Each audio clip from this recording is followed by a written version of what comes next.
again. And then hit this button. Hi. Hello, everyone. Happy Choomsday. I hope everyone is having a good start to the week. Welcome in. It's good to see ya. It's good to be here. Let me say hi to you guys. Hello, Standing. Happy Choomsday. Welcome in. It has been a pretty good day so far. Nothing too crazy. We'll do the normal catch up in a little bit, but yeah, nothing too bad. Actually, a little bit of good news. And hello, lurkers, and hello, VOD watchers. It's good to see you all. It is good to have you. Good to have you here. Good to get to hang out. Yeah. Let's see. Where are we? What's the catch up? When was the last time we hung out? It was Saturday. What happens is this. So, I got a really good bike ride in on Sunday. I wanted to do sort of my normal long ride. So I have a bunch of different routes that I take, right? And one of them is sort of my long one. It's my normal, like, 30+ mile ride.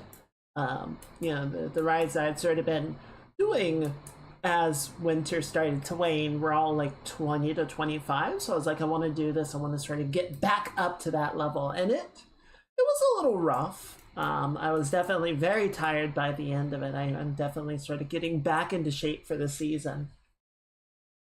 But I'm glad I did it. I think between that and the long run on Friday, I might have gone a little too hard. I definitely at the end was kind of like, yeah, I think I'm gonna take a rest day on Wednesday. I think I'm just gonna chill and work on some artwork. Like, I'll still do my at-home exercises just because I need to keep on top of those, but I'm not gonna go like go for a run or play Beat Saber or anything. I'm just gonna chill out. But yeah, that was a really good ride. It was a really good day for it, and I posted some photos on the Discord. It was beautiful out. It was such a nice day. And days like those are always like, I don't want to stay inside for those, right? Like, obviously I want to work on my art projects and everything, but you gotta enjoy those days when you get them. You gotta get out and actually appreciate the moment, you know? Can't let them slip away. So that was good. The model. I got some really good progress done on the model. I'm pretty happy with where the body is at, especially spring. Oh, and all the cherry trees are blossoming right now. It's so pretty. It's so nice out. It was really awkward because we had the fall spring. We have fall spring around here where it like kind of pops up for a little bit. Like, it starts to clear out, the rain starts to wear off, it starts to get a little bit warmer. And the trees especially will think like, oh, it's spring, we have to start blooming. And so we'll get like the first of the cherry blossoms showing up, and then winter sets back in. So you have all of these cherry blossoms that look sort of like bleak and washed out in the winter cloud cover in the rain. It's just like, aw. But then the sun comes back and they all look very beautiful. It's very nice. But yeah, I do like spring. I would not like summer if it weren't prime riding season. I really enjoyed the summertime rides just because it's so sunny and clear all the time. But if it weren't for that, I would be like, we could skip summer. We could just have a long spring, a long fall. I mean, I suppose I would be fine if we had that anyway, but still. But yeah, the model is going well. I have gotten into the hair rigging.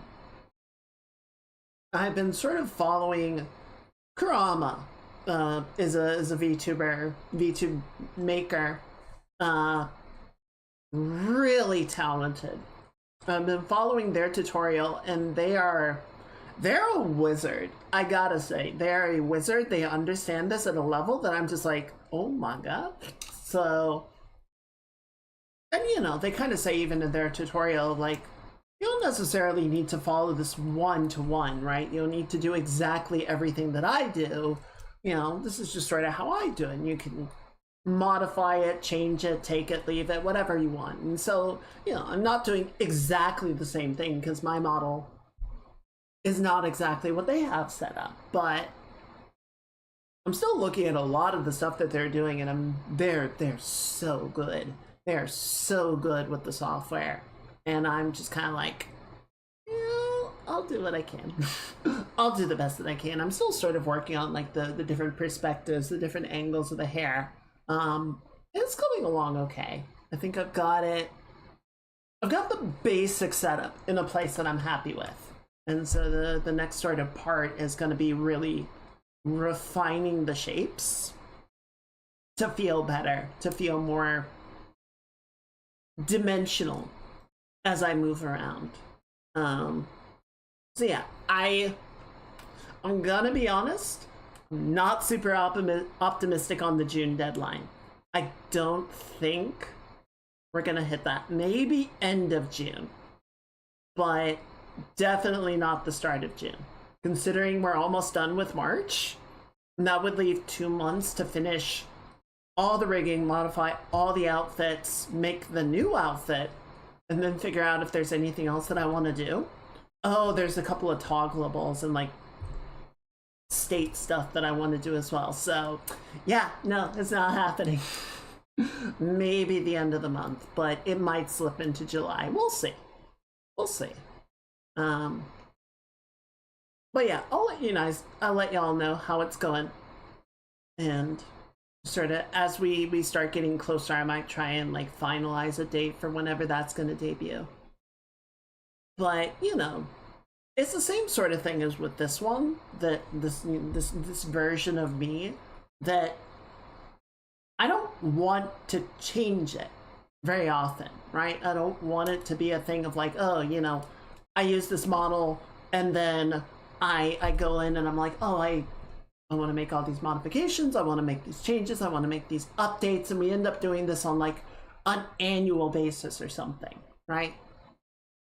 I think, God, when did I debut version 2? When did I debut this one? Because we've had the Shantae costume, the Tron costume, and I think version 1 only lasted like a year and a half, maybe? And then we had this one for like 3 years. So, it's a reasonable time to do an update, but at the same time, my hope is that it'll last for another 3 years or longer. So I don't really want to, I would rather take the time to make sure that I am happy with it and I will use it for a while, rather than just sort of like set an arbitrary deadline and rush it and end up having to make modifications or fixes later on. If nothing is like forcing me to set a deadline, then I don't really have a reason to.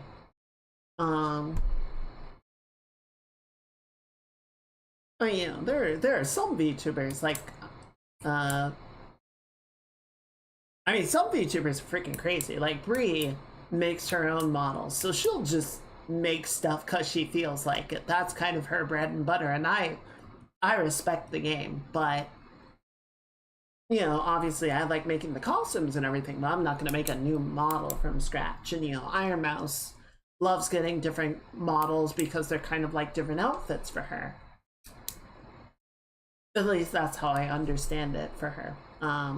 So that makes a lot of sense, and she can sort of have projects like that going on in parallel. But I don't know.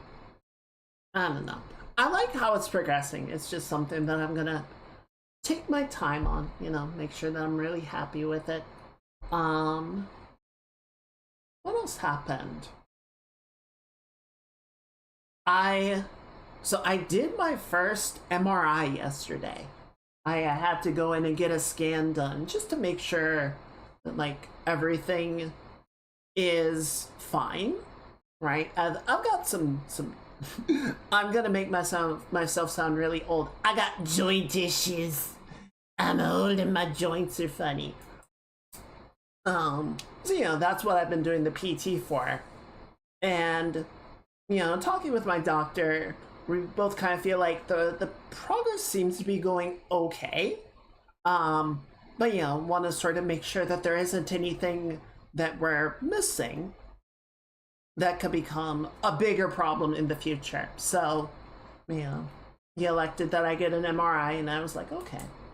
So I went and did that yesterday, and it wasn't a bad experience.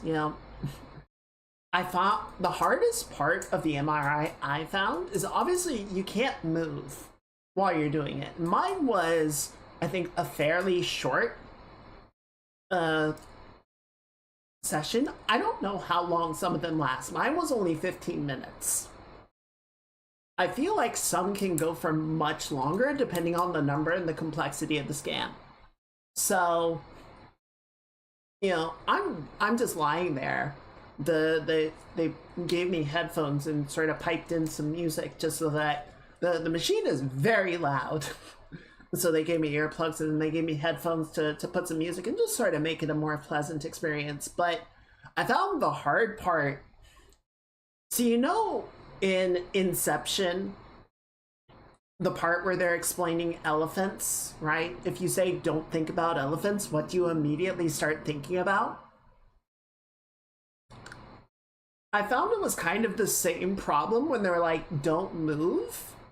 You start trying really hard to not move. And that makes you twitchy, or at least makes me twitchy. So I'm trying to just like relax and not think about not moving, because the more that I tried to like deliberately not move, the more I was like sort of locking my muscles and my bones in position, which made it harder to actually stay still. Hey Gally, welcome in. Happy Tuesday and congratulations on the big news. I hope everything goes well. I'm excited for you. But yeah, thankfully everything went well there. Seems like that would make the time pass more slowly. It kind of does. If you're like, I feel like when you're very focused in on something, it makes it harder. And yeah, you time sort of slows down. That's part of why when I'm doing the wall squats, I try and do something that like I can sort of space out over a longer period of time, so I'm not like counting the seconds until I can get up. But I'm just lying there in the MRI room. I can't have basically anything because it would mess up / get sucked in by the machine. So I'm just like lying there trying to meditate and listen to the music and not think about things. Now that I think about it, how did the headphones work in the room?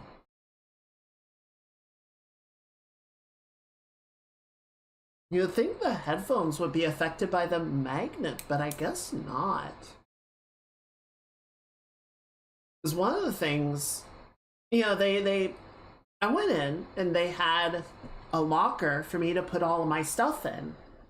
And, the locker had a little padlock, and the key, they explained, was made of copper, which is non-ferrous. Which, this is very interesting to me because copper is conductive, right? So it'll hold, like it'll carry an electric current, but it's non-ferrous, so it's not magnetic. It won't respond to a magnetic field, and I guess the two of those are different. Howdy, Mage. Happy Choomsday. I hope you're having a good start to the week. Welcome in. Depends on what they use. I guess so. Like if it's a copper coil for the headphones, then maybe it, like if all the electronics are copper and silicon based, then they don't respond. But then like none of the headphone casing or anything could be ferrous either. Honestly, it might just be really interestingly like special equipment, or maybe it's just maybe headphones just aren't as magnetically sensitive as I think they are. Who knows? I know, yeah, a lot of like commercial grade coiling is using copper, but the movement driver needs to be magnetic. Well, so I don't know then.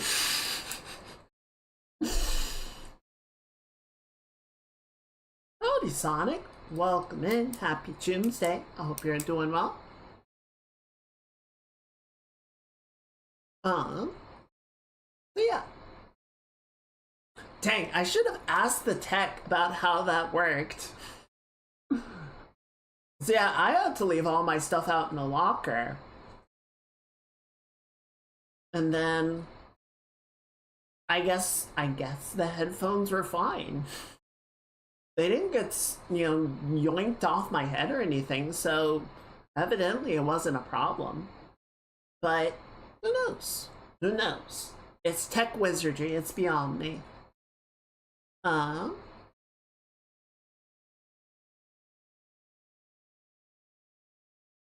yeah, that was kind of the big interesting thing of yesterday, I guess. Thankfully the scan data, the sort of immediate write-up already came in and everything looks to be okay. There's like some swelling and everything, but no damage, right? Nothing that they think is going to require surgery or anything. I have to talk with my doctor about it, but it seems like the actual like parts are in pretty good condition. So hopefully it'll just be a training thing. I can just keep working on it. These headphones use neodymium magnets, which are extra magnetic, but don't respond to the MRI's field? I'm gonna have to look this up later. Let me write it down because I'm definitely gonna forget. Hello.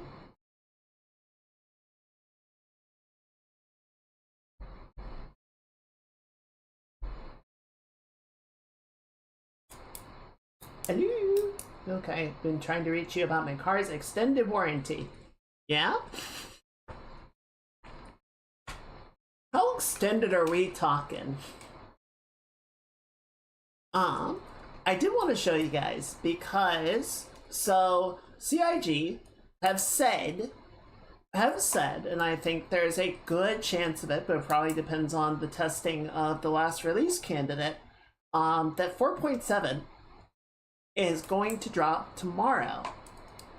They said Wednesday, and tomorrow is Wednesday. So probably within the next, like, I don't know, 18 hours, we'll probably see 4.7 go live.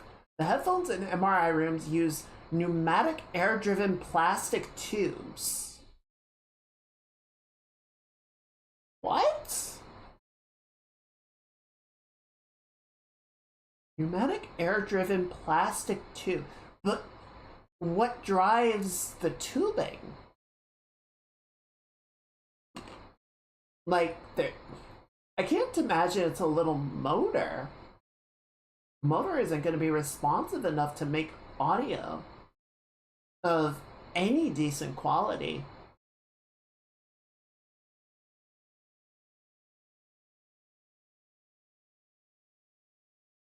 The driver is somewhere else and the sound travels through the tubes. But they were... I think they were wireless. Are they wired? Were they wired and I just didn't notice? Yo, that's crazy if it's true.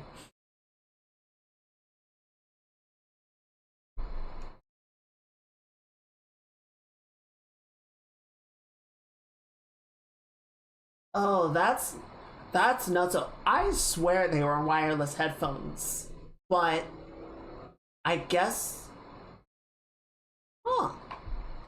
That's really cool.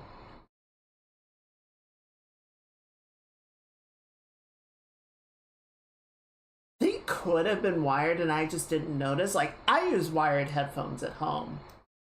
And I just kind of get used to it, but I swear The tech just handed me the headphones, and there wasn't a wire on it. It might have been in somewhere that I wasn't used to, so I didn't notice it. Like it might have been coming out of a different part of the headset. I don't know. I don't know. Maybe I'm just stupid. Maybe I'm just not paying attention. Maybe I was so focused on like not fucking up the scan that I didn't notice it. But it was interesting. An interesting experience. It is fascinating getting an opportunity to sort of see like how all this technology works and how all this stuff goes. And MRIs, it is amazing to me that like MRIs are for the medical field an incredibly transformative technology, and they're not that old. Like it's a fairly recent development to have that tool available for diagnosis. I mean, at this point, we kind of treat it like it's commonplace, but it's still pretty novel.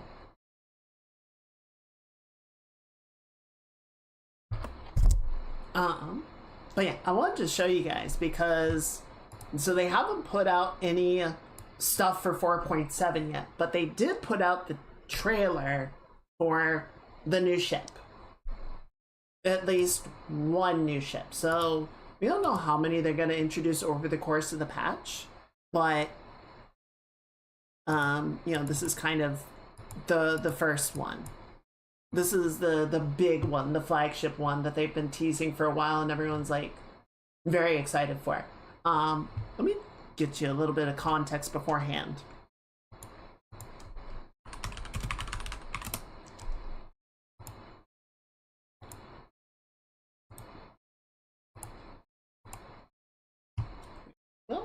So, where is it? There you are. So this is the RSI Aurora.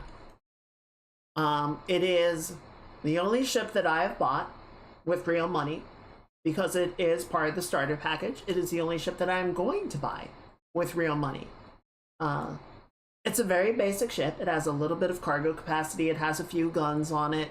You can see, you know, the size of the person relative to the ship. So it's got a little bit of interior habitation, and all of the like components and stuff for doing engineering are actually on the outside of the ship because there's no room to do it on the inside.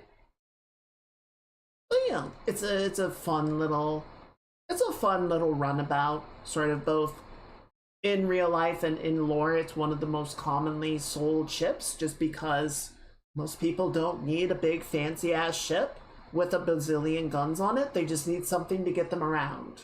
You know, do a little bit of courier work, a little bit of transportation, you know, very simple stuff.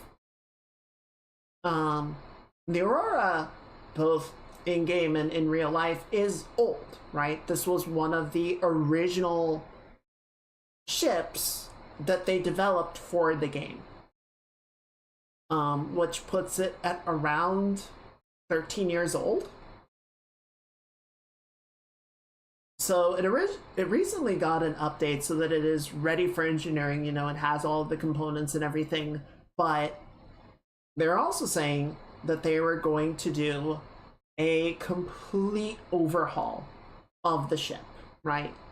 Like a new version of the ship. So this is going to be the Aurora Mark 1, and we can expect a Mark 2.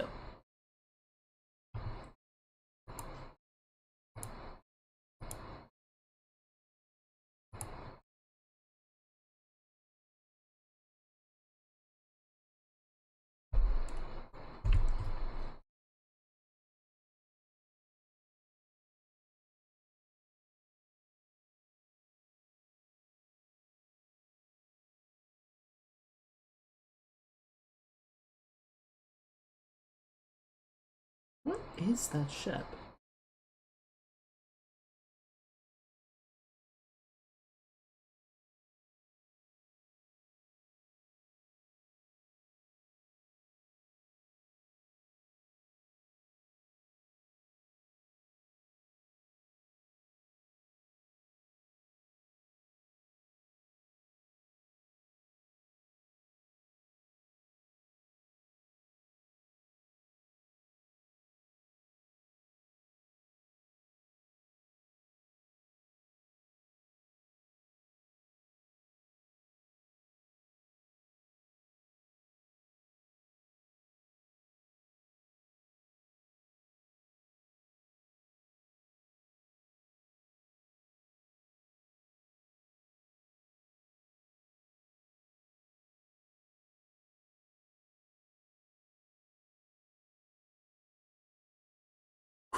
It's got Thopter wings!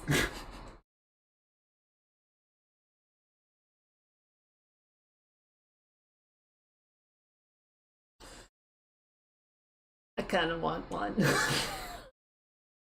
I kind of want one. It's a pretty beast. It's a pretty little thing. Give me a second. So, it's very pretty. I definitely want one. I'm a little confused by it. So, I think the thing that I'm most confused by, so if we go back to the Aurora Mark 1, you see these circular hatches. Those are the doors. So it has a circular door on either side that you can get in and out of. But then we get to the shot of the Mark II, and they showed a teaser of the Mark II's cockpit from the seat perspective. Or, you know, looking at the seat, and you can see there's a door on one side and an engineering console on the other side. But there's no door here. Right? Like, we don't get to see the other side very clearly. I guess we can kind of see it here. But there's just more paneling. So unless this little bit right here is the door, and there's like panels that slide up over to conceal it, I don't see how you get in and out of the ship.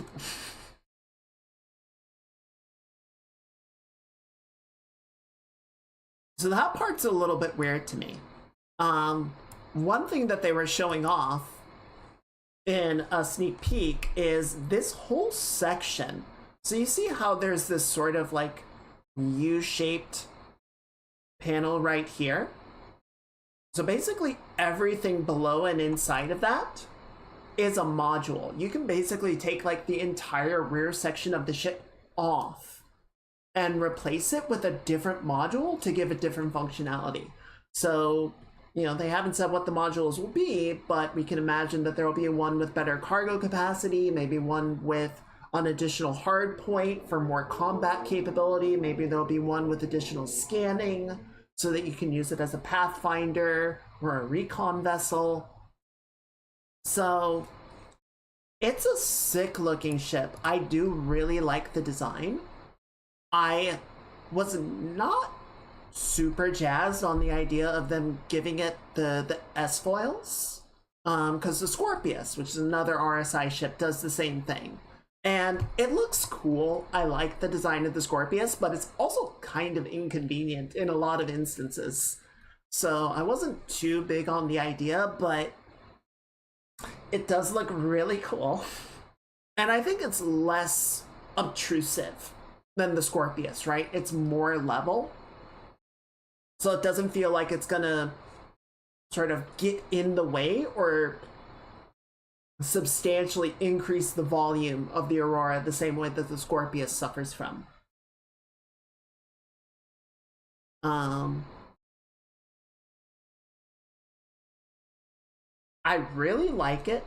Like I said, I'm probably going to get one. I'm still not going to buy it with money, right? Because I figure there will be probably two factors. One, the Mark II is not going to be as cheap as the Mark I, right? Buying the Aurora Mark I or the Mustang are the two cheapest packages you can get to start playing the game. And with the Mark I getting retired, the floor for getting into Star Citizen is probably going to go up. So that's unfortunate. But this still feels like, even if it's not substantial, it would still be an upgrade to get a Mark II starting with a Mark I, right? And for me, a lot of the progression in space games is getting better and more capable ships. So I feel like this is a good stepping stone that I would want to take in my progression to getting the ships that I want to get. And I don't really want to shortcut that by paying real money.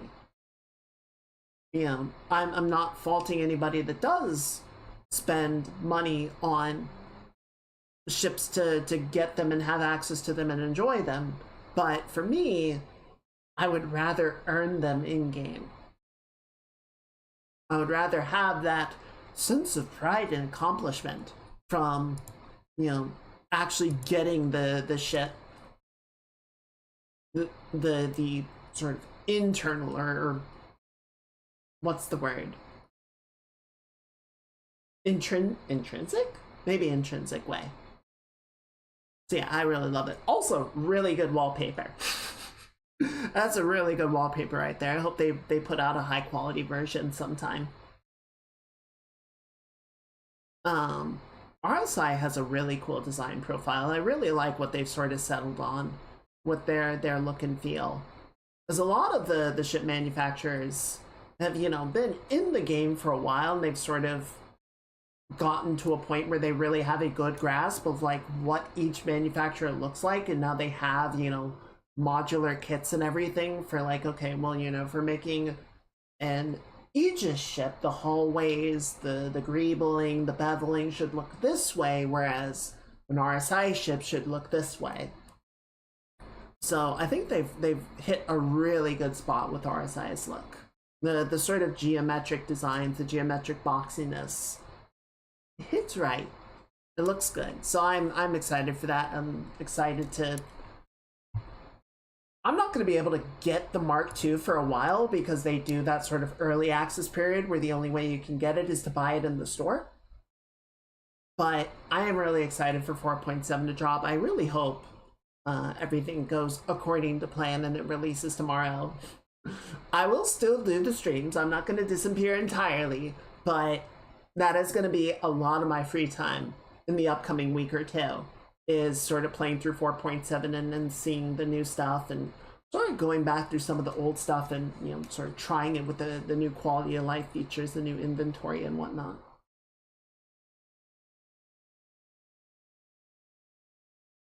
So yeah, that's my excitement. How are you all doing? How's everyone doing? How's your week treating you? I hope nothing has been. I hope if things have been crazy, I hope it has been the good kind of crazy, though. I don't know. I feel like at this point, most folks are hoping for no kind of crazy one way or the other. It was just, you know, something nice and calm, you know? Something more laid back.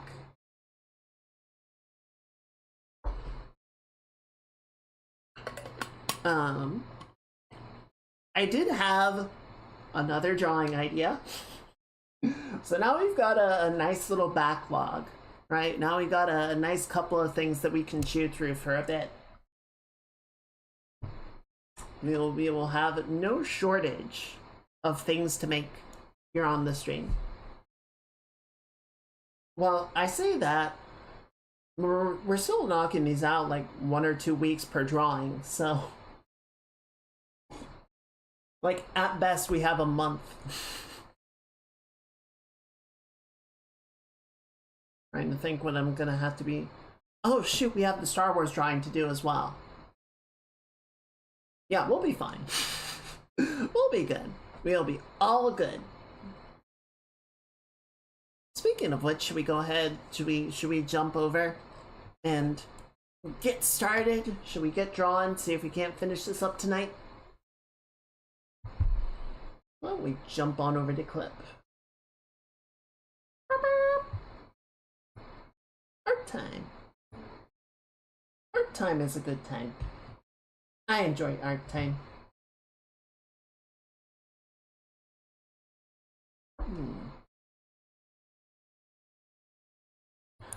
Alright, so where we left off with this last time, we got a lot of the cleanup done. Things are looking pretty good. I know one thing that I want to mess with. So I went back and forth internally a little bit on this, but what I decided is I'm gonna leave the amount of like visible boot or like visible zero suit on the foot where it is. I was thinking about sort of breaking it off so more of the shin was visible, but I decided to leave it where it is because the joint at the ankle has some of the like stretchy tubing visible. So it makes sense that the armor of just the shoe could get broken off, and then the calf and the shin is still left mostly intact. So I think that's fine. But what we can do, let's go ahead and get this going, is sort of come in here and grab some of this tubing and like show more of it in a broken and exposed state. So it's kind of clear that that break happened, you know?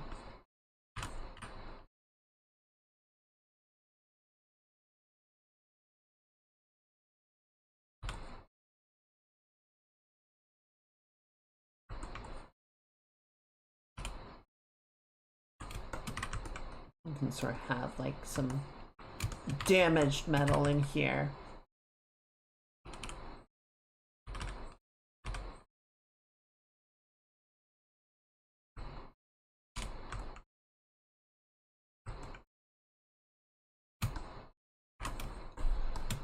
So there was a little bit of good news today, as Sonic noted on the Discord.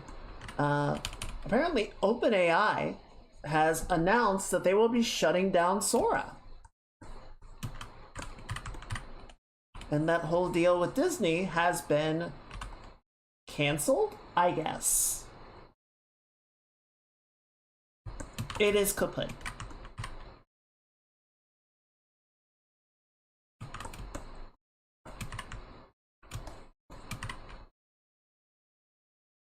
So that was very exciting to see.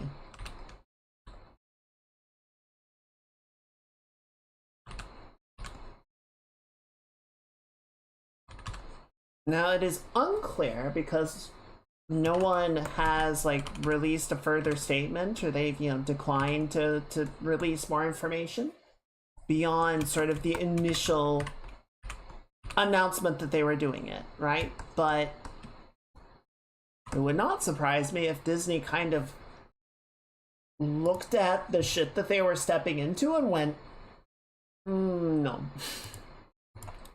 Actually, you know what? What if we didn't do this?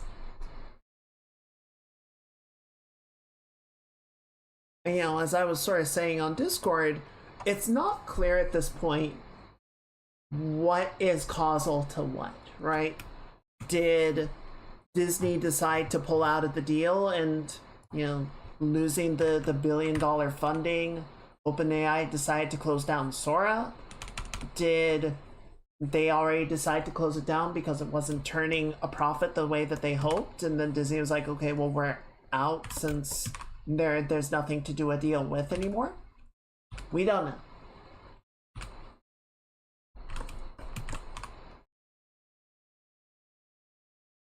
But hopefully it is just the first in a line of dominoes.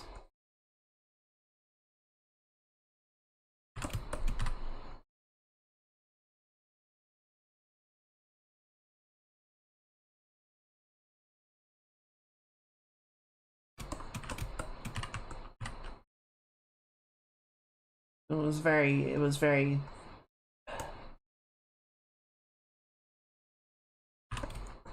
I don't know.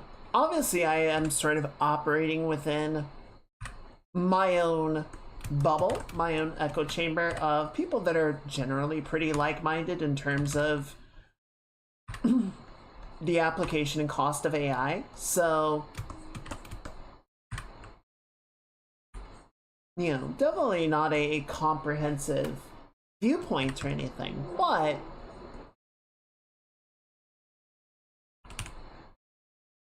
I'm very much waiting for the bubble to burst. I feel like a lot of people are just sort of looking at this as like, yeah, this is gonna explode. This is gonna explode, and it's gonna take somebody down with it. gonna take a lot of people down with it. The thing that I don't know how it's going to play out. So part of the reason that computer prices, you want to buy a new GPU, a new CPU, new RAM. You want to buy a new RAM, freaking 1%er.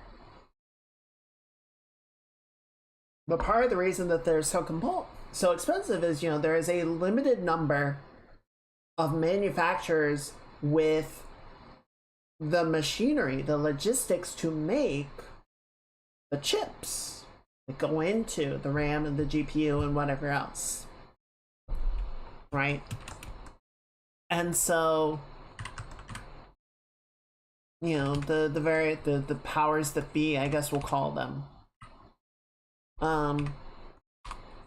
the various AI companies and whatnot have basically gone and bought not just the hardware that is available. So this is actually a really important point. The RAM and the processors that go into data centers are not commercial grade, right? You can't take the memory out of a data center and plug it into your computer and it's gonna work. The architecture is completely different. They're working to do different things, but importantly, again, the manufacturing of the chips is the same process. There are only so many machines in the world that can make the wafers, can make the chips, can make the final product.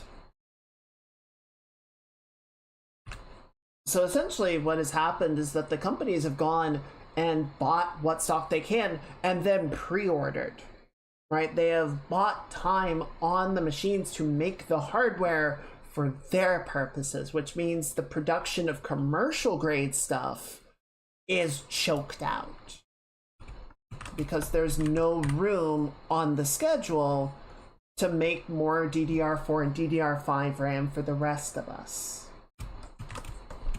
At least that's how I understand it. I could be wrong. If someone knows more information about it, please do say. But my understanding is that's effectively what's happening, right?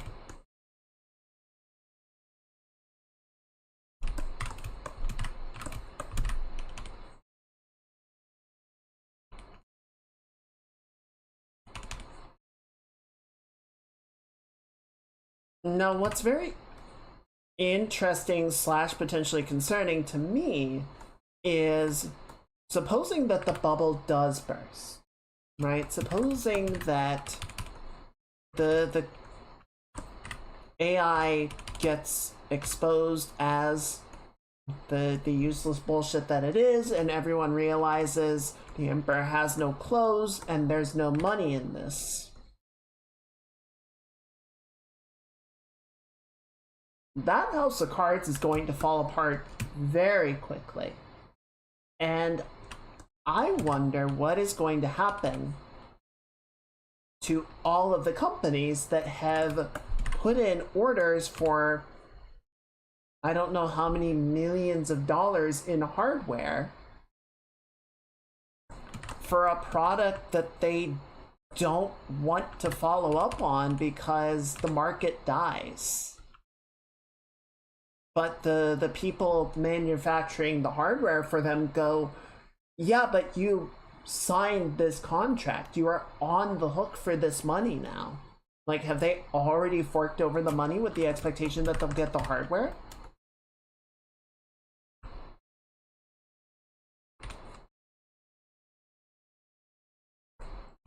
What happens if the bubble bursts and their order of like $150 million in AI RAM arrives and they're just like, but we don't have a use for this anymore. What do we do with this shit?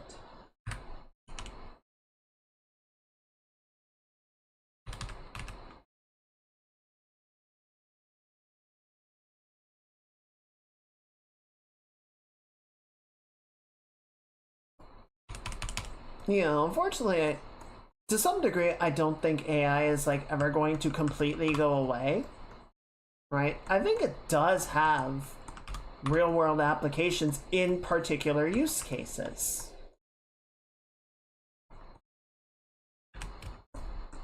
But I don't see, like, it's not going to be at the capacity that we see right now.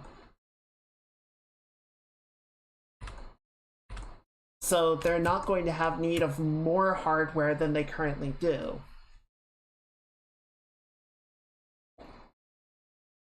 See, that would be funny, Mage, but again, the RAM that goes into a data center is not the RAM that goes into your computer. So you wouldn't be able to just grab it and use it on your own.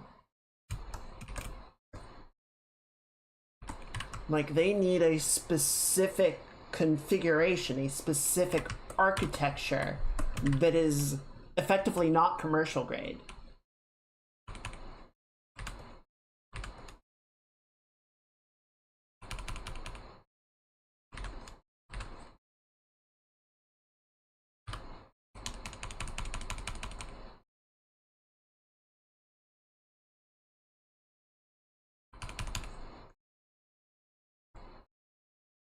I feel like that's just part of the pyramid scheme of someone is going to be left holding the bag, right? Are the manufacturers going to be left holding the bag with all of these orders for RAM that nobody wants anymore?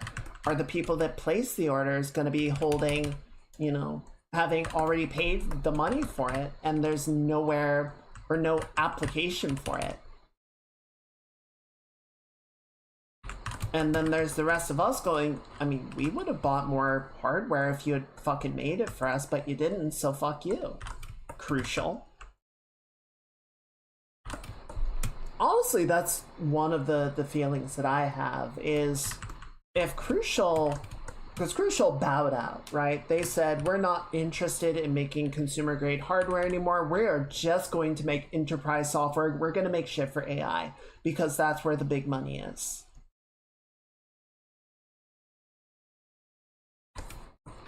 I feel like even at this point, if they came back and said, we're sorry, I would not buy from them again. Because they showed us how much they care about their customers.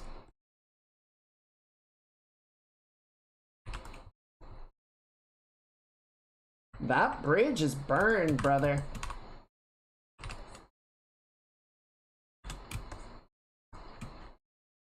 There might still be a market for it, but it would be very... I don't know. Honestly, given the scummy nature of most AI people, I feel like they would try and put it up for auction just to dupe people into buying it, not realizing it's not applicable on a home level.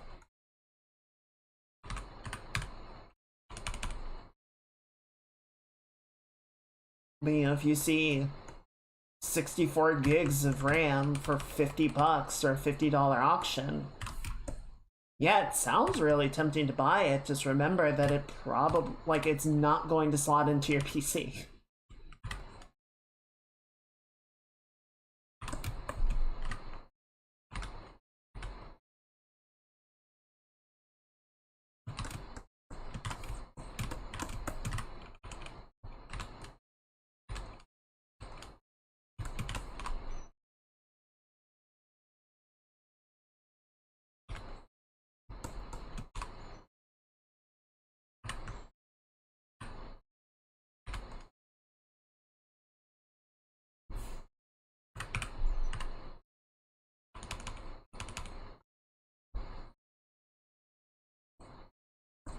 I was talking with my roommate the other night. I forget what got us sort of on the conversation, but at one point it wheeled around to like advertising.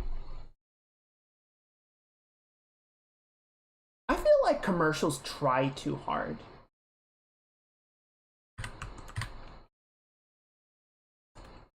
They try too hard in a lot of ways. So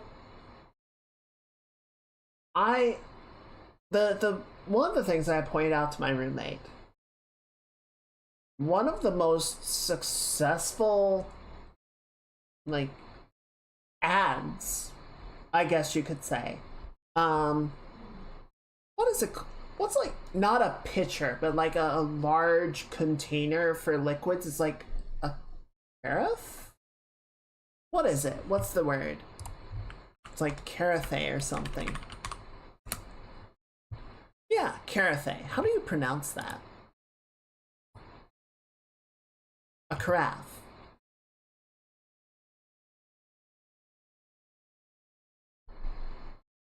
Was one of the best ads that I had ever seen for anything. Was on Discord. Someone linked a gif of just a guy straight chugging an entire carafe of orange juice. I just saw that gif and I'm like, that looks so fucking refreshing. And I went out and I just bought a jug of orange juice, and I bought orange juice for months as a result of that gif.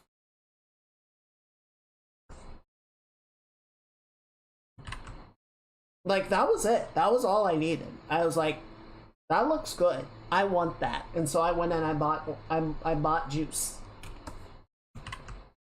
Like, I didn't run out of the house right then and there to buy it, but it definitely like put the idea in my mind to get it next time I was at the store. I don't know, like, I kind of try and make a point of not looking at ads that much because a lot of them suck and are interrupting the content that I actually want to see. But, you know, when I do notice them, a lot of times they're kind of like cringy and overdone. And like they're kind of, I don't know, they're like so over the top in a lot of instances. They're not really entertaining.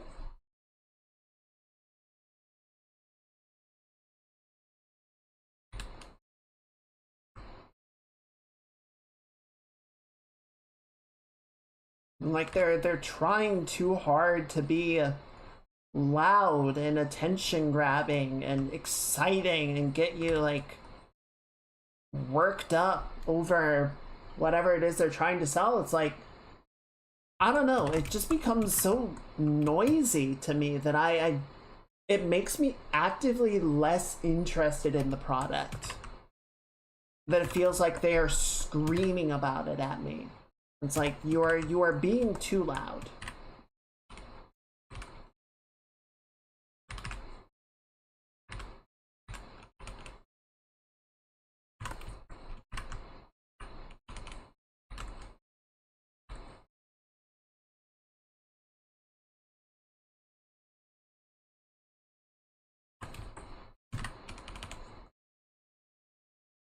I think the ads that kind of, at least for me, work more effectively are,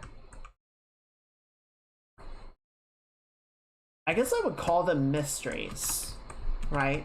Like I see them and it's not immediately clear what they're about. I'm like, what is this? And you have to sort of sit through the ad, sit through the mystery to see what all of it was about. And then of course you have to have a satisfying payoff for that mystery, much like an actual mystery novel, or the viewer feels kind of cheated of, oh, you wasted all my time just for some dumb shit about this thing that I don't want or care about.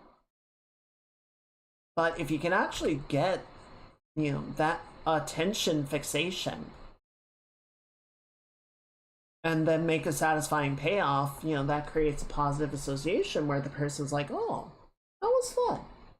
I like that. I don't know, so often the ads are just like, they're so noisy. And I realize that I'm saying this on a platform where this is an active problem, but I'm going to go ahead and say this because it is only getting worse. Ads. Here. Hi, streamer. Streamer and viewer. If your ad blocks me from seeing the content and I want to see if it interrupts my conversation with the streamer, it makes me actively hate your product. It makes me actively not want to buy it. It makes me want to pointedly not buy it. There needs to be a way to put the ad up without interrupting access to the desired content, because it creates a negative association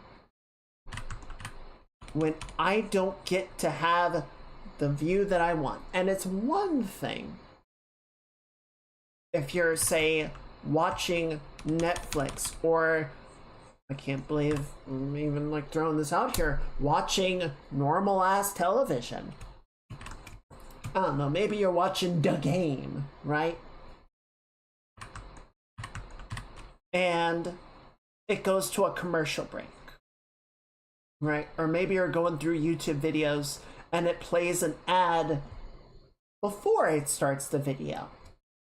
Or even if it's a long form video, it'll play an ad during the video, right? These are all options. The point is that in all of those instances, the content is stopped.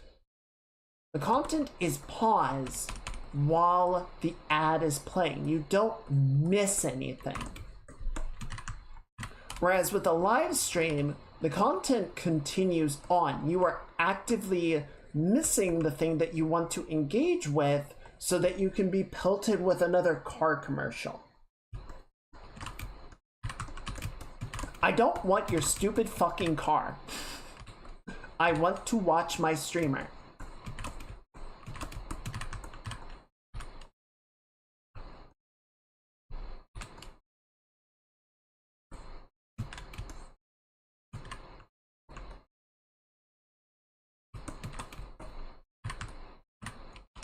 So, I don't know, like, I get that the platform costs money, costs a lot of money. And they gotta find some way to like maintain the operational costs and ideally even turn a profit, because that's all anyone cares about anymore. But like, I couldn't tell you most of the ads that are running on Twitch because I make a point of ignoring them, because they just make me mad because I can't watch my streamer. I can't watch the thing that I wanted to be there for because I'm being bombarded by ships and cars and insurance and whatever else. I think the dumbest ones for me are getting interrupted from a streamer playing a game to watch an ad for the game that the streamer is playing.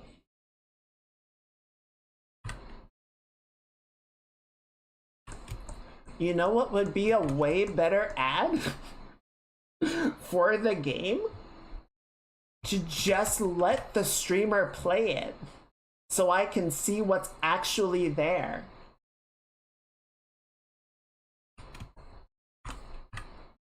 I'm in a rambly mood tonight. I don't know what's going on, but we're going for it.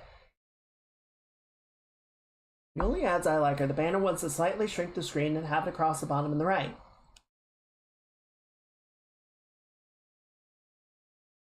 Oh yeah, when you just get that little window to keep tabs on what the streamer is doing and know the content that you're actively missing so that they can show you another car commercial, like the 20th car commercial, because you're gonna go out and buy an entire fleet of cars for yourself.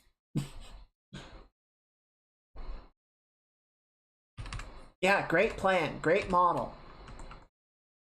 I feel like they almost had it, because there was a point where they were experimenting with non-intrusive banner ads.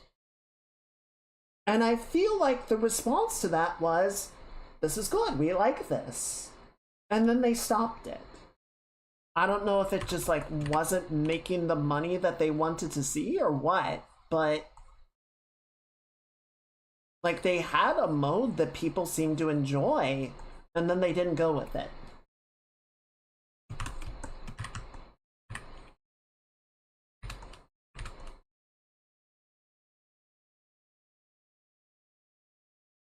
That looks better. That's much cleaner. I like that. Howdy, Looney. Happy Choomsday. I hope you're doing well. Welcome in, welcome in. It's disruptive to the streams because people who hit the ads have the convo repeated by the streamer, or they just lose it. Exactly. You know, I don't know. I never know quite what to do with the ads on my stream because I'll do ad breaks when we take a break, right? But that's only like once every 3 or 4 hours. So for most of the time, there's pre-roll ads running, and I don't know for all of you, like, are you getting interrupted by ads during the stream? Because my understanding is by not running the pre-roll ads, or by not running the ad breaks, people get pre-rolls when they come in, but there shouldn't be ad interruptions during the stream. But I could be understanding that incorrectly. So either you're taking regular ad breaks, which admittedly is not a terrible thing to do because a lot of times people use that as an opportunity to get up and like stretch and shit. But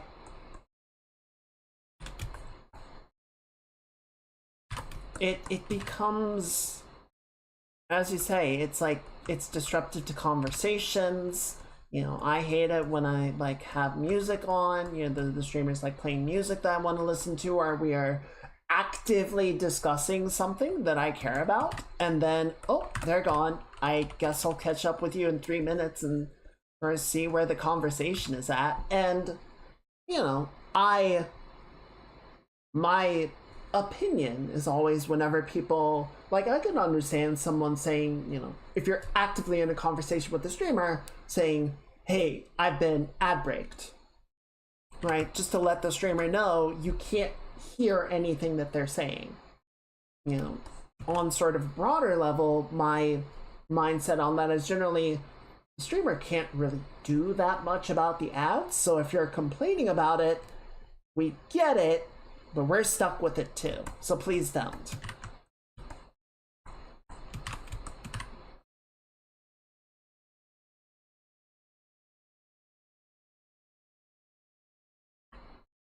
Plus someone who got flipped off by Twitch and their ad timer glitched and they got over an hour. Damn!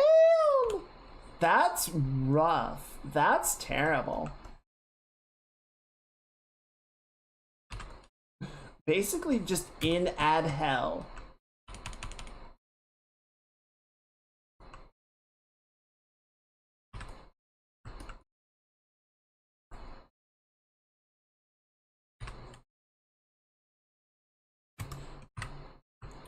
I'm doing pretty good.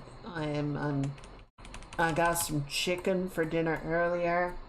I'm just kind of chilling out. It's been a fairly low chaos sort of day, which I appreciate. I enjoy. I'm thinking tomorrow I'm gonna sort of take things a little bit easier. Probably play some Star Citizen. Work on the model some more.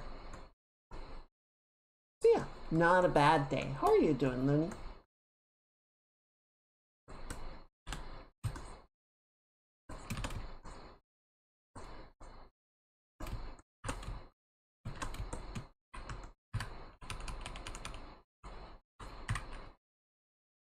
Trying to clean up some of the shapes in here, refine some of the coloring, the paneling.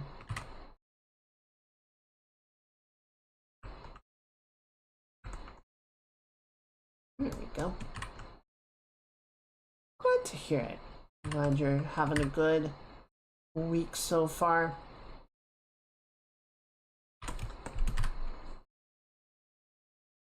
You know, there are a couple companies that I feel like get it.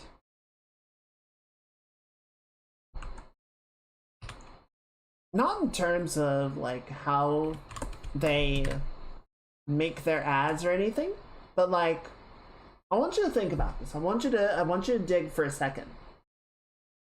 When is the last time that you saw a commercial for Oreos? Or for Kleenex? or Band-Aids?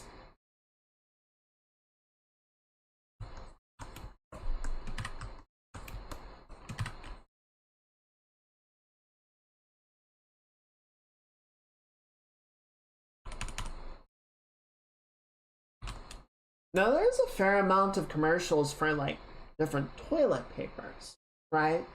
Because there are different brands, there are different companies that are competing for that sweet, sweet tushy time. But Kleenex, there's store brand, and there's Kleenex, and maybe there's one other brand that is like desperately clawing for 5% of the shelf space.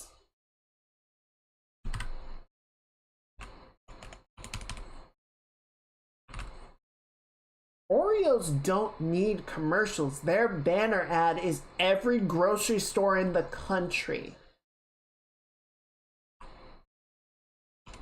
They're just there. You want to buy bandages? You go to the store, you go to the medicine section, it's Band-Aids. It's just Band-Aids. Like, they have become the noun, at least in America. In the US, like, Band-Aid and bandage are the same thing. And they know that. So they don't overstay their welcome. They don't inundate you with ads saying buy our product because you already do. They don't feel the need to remind you to go out there because you're gonna do it anyway. They have reached the apex of their market, and unlike so many companies that think we have to continue to go up, we have to continue to make the number bigger, they go, we're good. We're good. We're already at the top of the mountain. There's nowhere for us to go. We don't need to, like, upset people. We don't need to rock the boat. We aren't the boat. We're the ocean. All the other boats float on us. So why would we risk upsetting our customers by showing them shitty ads they don't want to see?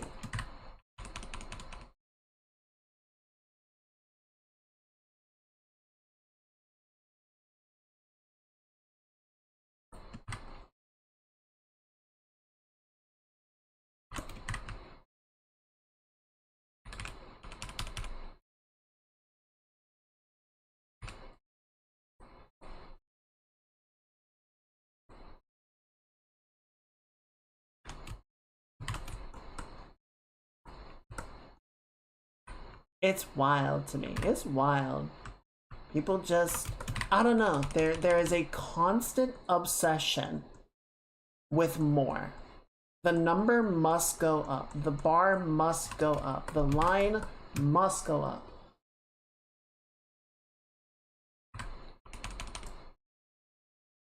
Yeah, no, I love Mulligan's CEO videos. They're all phenomenal, and he is a great, just like,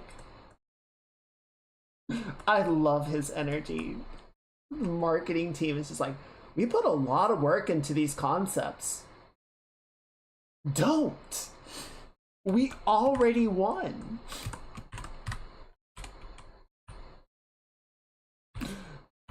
We done did it, gang. We made the perfect cookie, and there's nowhere else to go.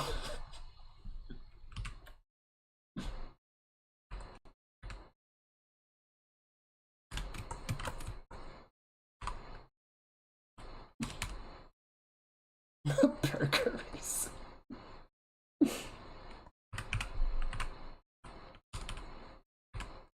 I don't know if I've seen the burger racer.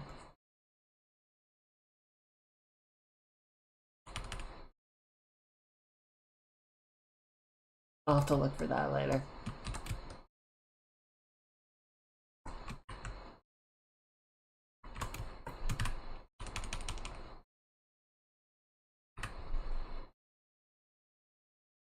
Trying to get a little bit more of this sort of metallic feel in here, right?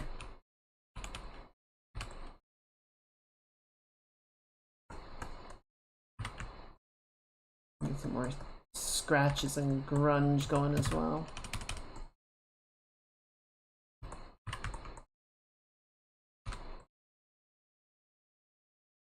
One thing I like to do, just a little art tip, is you guys know, I don't render super cleanly, right? Compared to some artists out there, I tend to have a lot of brush work and stroke work in the finished product.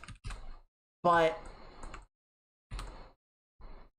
sometimes I definitely want to try and have nicer rendering, but I also find there is a benefit to just kind of letting that natural process continue to exist and be a part of the finished work, because it sort of adds like texture and micro detail that's really hard, at least for me, to deliberately render.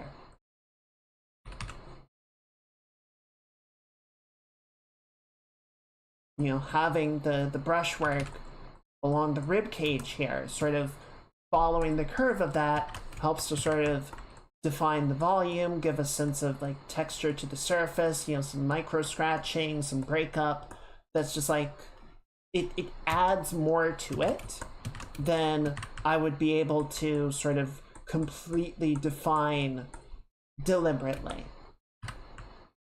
I see some people go in and they'll have like brushes and whatnot to add, grit or sort of like almost sandpaper surface, add that sort of breakup to make it feel more tactile, and that's fine. Whatever method works best for you. There is no absolute right or wrong way to make a piece of artwork, but I don't know, I'm kind of allowing more and more. Just I am fine letting some of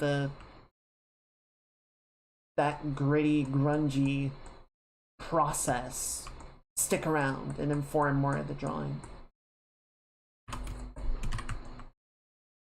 Sometimes I definitely do need to clean up a surface, like if it's supposed to be really nicely polished, if it's supposed to be really clean and elegant, then I gotta put in the work for that. But like in an instance like this, where I'm trying to sort of create the storytelling that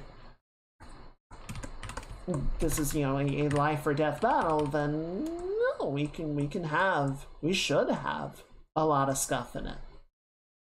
That's part of what sells the idea.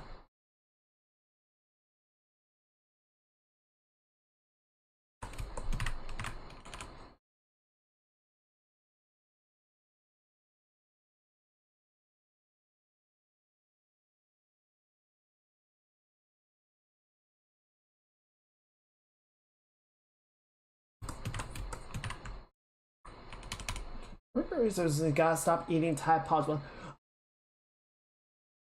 Okay, I definitely watched the Tide video, the Tide skit. I'm gonna have to go back and watch it again because I don't remember that specific part.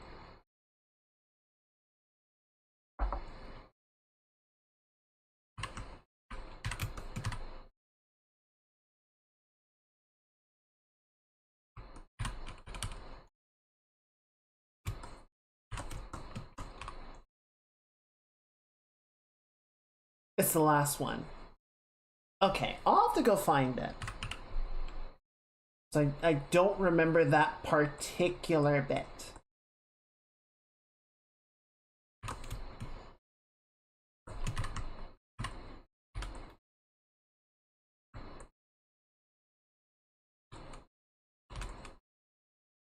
Also, if you guys don't know them, there is an animator on YouTube called Deep Blue Ink.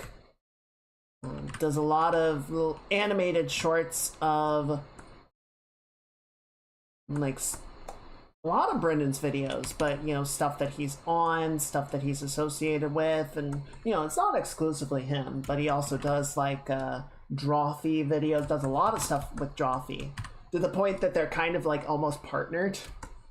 It's very sweet. They have a good rapport with each other.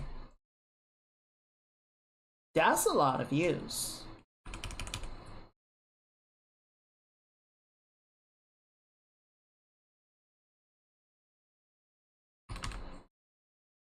speaking of a lot of views, if you guys know Tom Scott, he has resurfaced after like 2 years, 3 years of being off YouTube. And he has announced a new project that he is working on.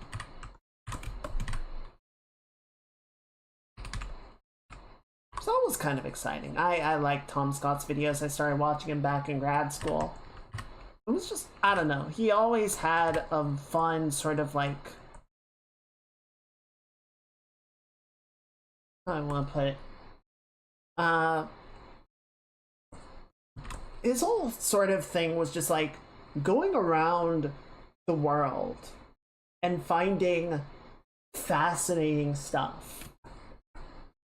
Right? He wasn't going to like the major destinations all the time. Like he would occasionally go to big locations that people know about, but you would also just find like fascinating stuff that is really easy to overlook and do a video on it and just kind of be like, look at all the stuff that is around us. Look at all the stuff that just exists and we don't necessarily notice it or pay attention to it. You know, one of the ones that was quite interesting was, I don't remember the name of it, but it was essentially a model of the San Francisco Bay Area in the in California. That they had this crazy son bitch back in like the first half of the 20th century. I don't remember the exact date of it, but had the brilliant idea of what if we dammed the bay, the San Francisco Bay, off from the Pacific Ocean? What if we just dredged the entire bay and made it arable land to farm on? And you know, this was back before the days of computers, where they could run simulations of how terrible of an idea that would be.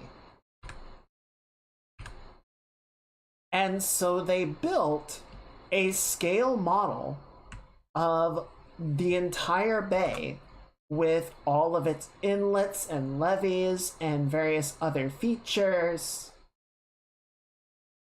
And, you know, the ability to simulate tidal flow and weather and all of these ideas to understand, like, okay, if we did various things, what would happen? And the model is still in use because it is a remarkably accurate simulation of the aquatic forces of the San Francisco Bay.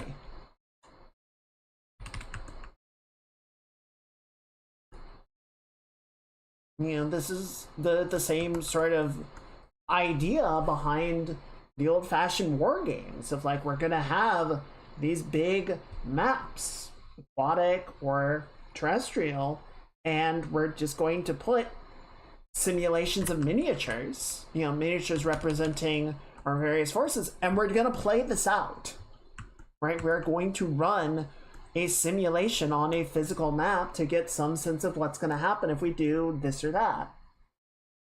And I guess this one is good enough that they're like, well, we've got computers, but let's keep using it.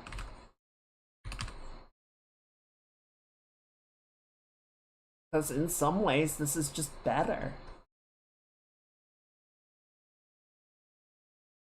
But I imagine for a lot of people, like, you'd have no reason to know that that's there, that that exists, until you see Tom's video.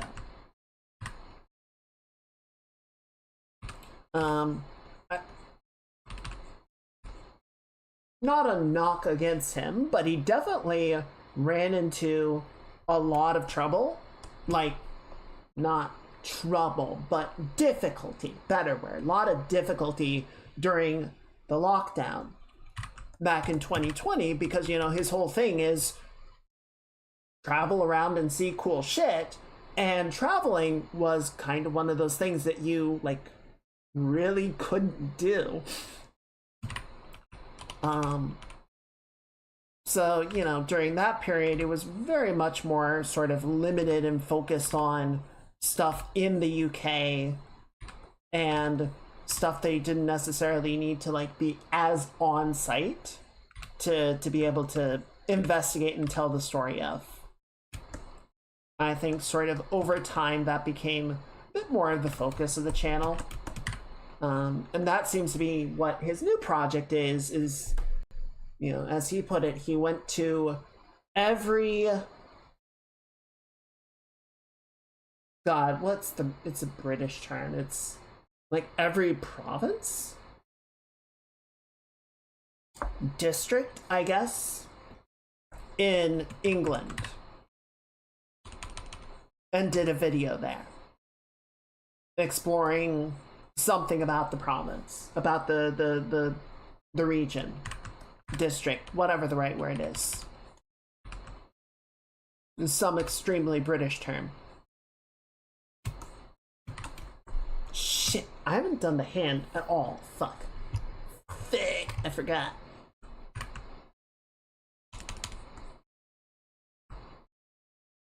I swear I would have handed this over to Jen and only then realized that I never drew the hand.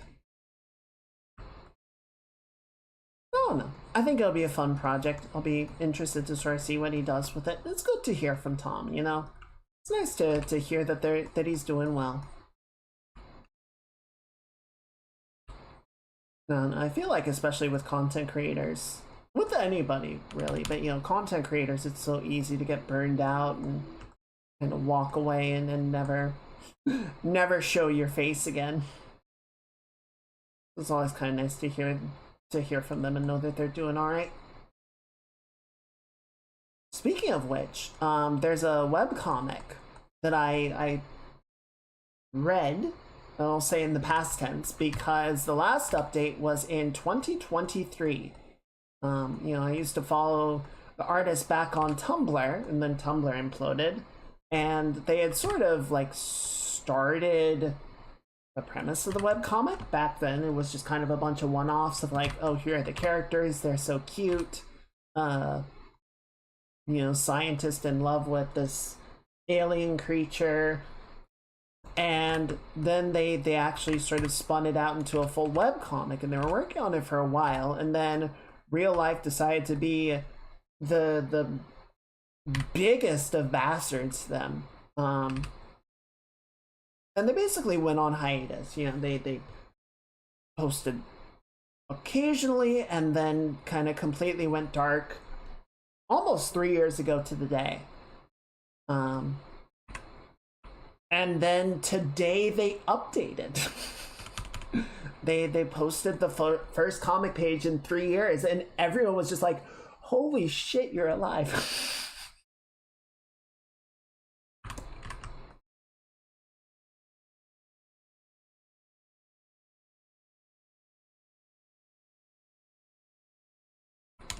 So I was very excited about that. I was very excited to see the continuation of that particular project. You know, hopefully we don't get one page every 3 years, but I also get it if we do, you know? Like, obviously I want to see more from them, but sometimes it's hard. Sometimes life just decides that it's going to give you a hard time. That, you know, you're not going to have the leeway or even the right headspace to work on a project the way that you would like to, and you kind of just have to put it on the back burner or let it go.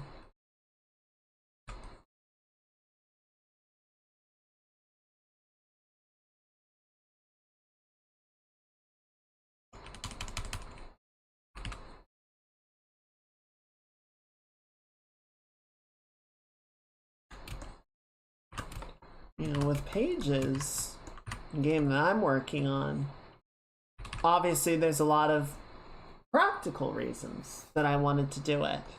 You know, learning new stuff about game development, learning new artistic techniques, making a game that I wanted to make rather than someone else's game that I'm paid to make.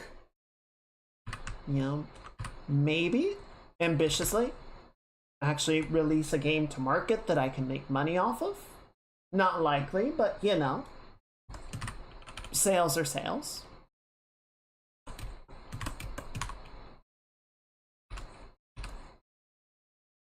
But the game that I chose to make and the story that I want to tell with it was very much sort of a reflection of things that I was dealing with and things that I felt were sort of important to say. So there was, you know, some amount of catharsis of me sort of using the game as a mode of expression. And I don't know, I think to some degree, like, some of the things are not necessarily like fully resolved, but they don't bother me in the way that they did when I started making the game. So, you know, there are times, especially when I sort of sit down and start working with the story again or thinking about the story, that I kind of have to like remember that headspace and sort of think back to like what were the things that we were dealing with, that we were sort of looking to tackle, and make sure that we're still aiming at the same place.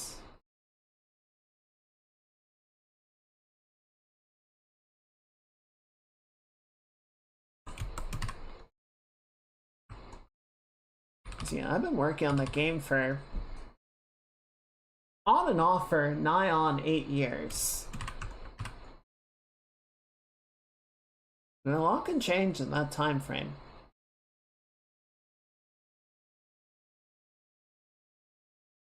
I think that's a big part of why I want to, you know, really sort of get the game into a good rate of progress and get it finished, because in some ways it's kind of like gained a presence of its own. Like, it's not just sort of me working through my own ideas. I have put my ideas into these characters, and I feel like I kind of owe it to them to see the project done.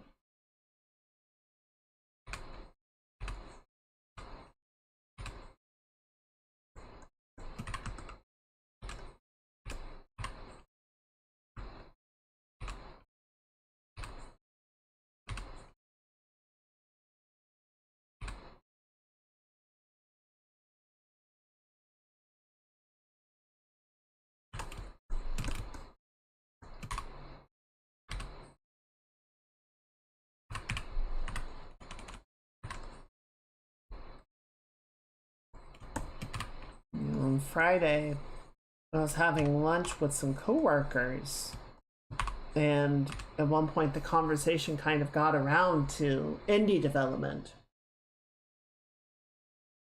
making your own game projects and whatnot. And,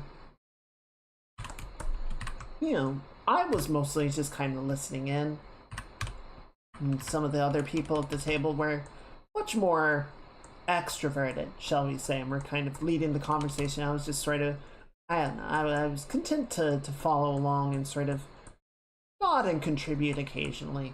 But one of the things that one of the people was sort of saying, you know, indie game development is really scary. And, you know, it's in a place where, like, your success can be very, I mean, success is always determined by other people, right? Well, I don't like to put it, that's not the right way to put it, but like, a game getting attention, getting traction, getting favorable response can be very dependent on the reaction from other people, right? From potentially just a single streamer deciding to speak well or poorly of your game.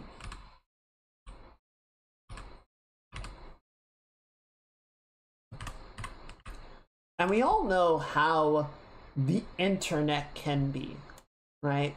That people can decide to just drag up a person or a project or whatever the case may be over the coals and just immolate them. And that's kind of the end of the story, right? They were mentioning how one of the people at the company did concept art for a game that came out and was one of those cases that, you know, the internet just tore it apart. And, you know, the person took it personally enough that they quit. They left the company. They might have left the industry altogether. Because it was like, it wasn't, you know, it was understandable that it wasn't worth it to them to see their work get lambasted like that.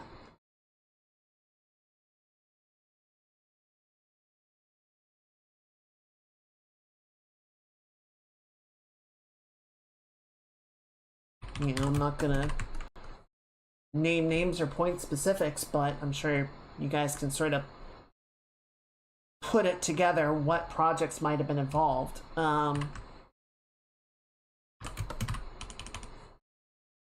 So, you know, there's definitely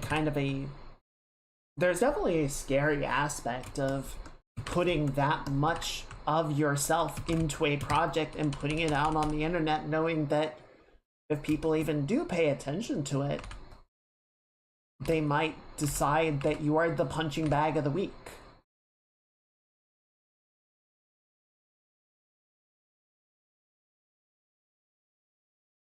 But I still want to do it. Despite all of that, I still want to do it because, I don't know, at this point, like, Pages has always been so much for me about personal accomplishments that even if the game effectively doesn't sell, even if almost nobody plays it, I feel like I've already gotten a lot out of it that I wanted to. And anything that I can accomplish with it at this point, it's just kind of exceeding the goal line by that much more, right? Like, it already got me a job, which was one of the main objectives that I was trying to get, you know? I've learned a lot about the process of game development and project organization. I say that my project organization is still shit, but it's better than it was. You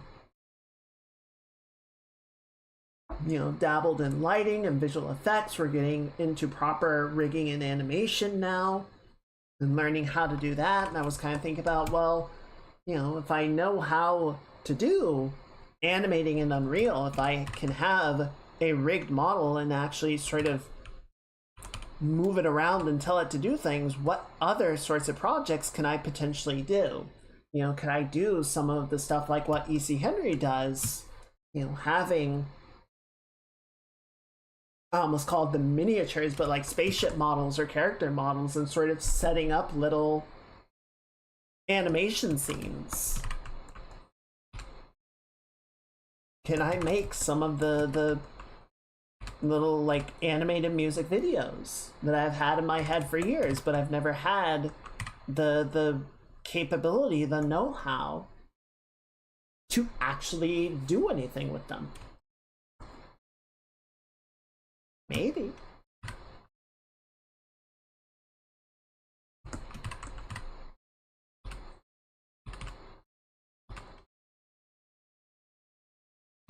So yeah, I don't know, like, it would certainly be exciting if I got to a point where I could, like, actually do that, where I could become a more dedicated indie developer, but I don't know, I think to some degree, much like streaming, there's something there's a amount of stress relieval when it is not something that I have to do for the sake of my livelihood, right? Where I have something that keeps me stable, and then I can just do game development because I care about it and I want to do it.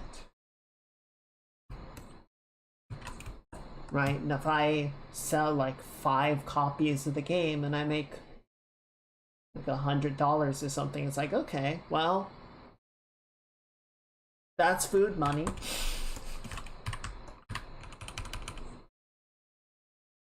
I mean, I say that, but I made a game in college. I say I made a game in college. I worked on a game in college. I did the background art for a fun little platformer game called Camera Obscura. And we finished it, right? It was started as a game jam project. A few people decided to continue working on it. They built out more of a story. They made more levels. I made more of the background for it. And it got released to Steam. And one of the people that was on the team sort of keeps track of the sales year over year. And every year, right around tax season, we get the profits. And it's never much. My portion, which is not very big, is like $10-15 a year. But it does mean year over year, every so often somebody finds the game and thinks, ooh, neat, and buys it. Do they play it? I don't know. Probably sits on their Steam backlog for, a decade, and then they're like, oh yeah. But see, that's one of the nice things about a game not being a live service is once it's out there, people can discover it. It just kind of exists for people to find and enjoy at some point. It doesn't need to be actively looked after and kept up to date and all that other bullshit.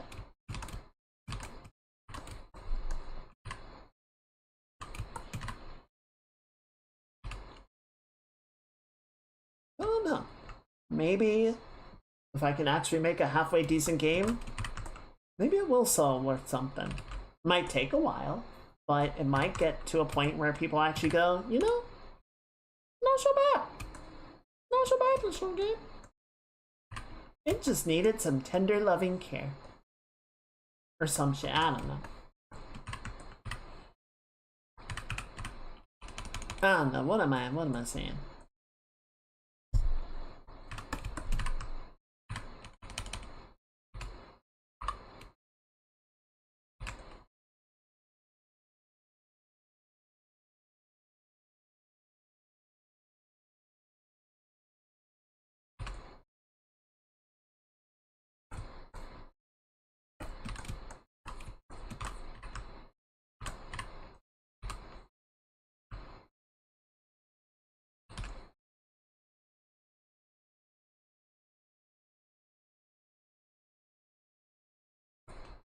There we go. Goodness, she has so much metal on her. I'm not ever gonna get all this to sing clearly. I'm just gonna clean this out. I don't like how this is looking. It's not sitting well for me. I don't like the colors. I don't like the breakup. I don't like the level of detail. So we're just gonna sort of smooth it over. We're gonna pave over it and we'll go again.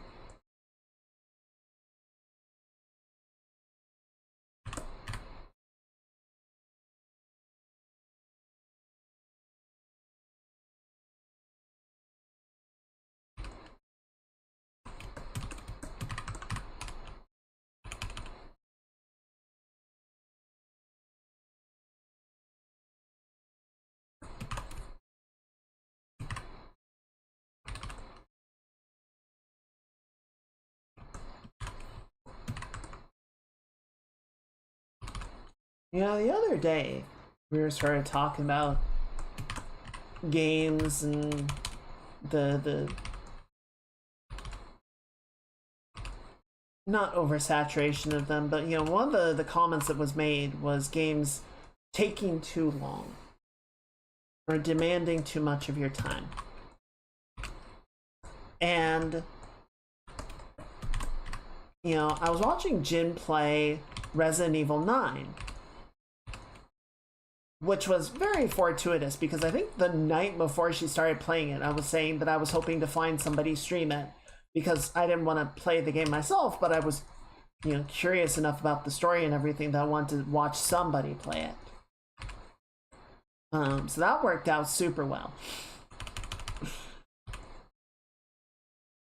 But you know, she beat the game today, and the whole thing, the listed time at the end of her playthrough was a little under 8.5 hours, and someone in chat said that that didn't include cutscenes.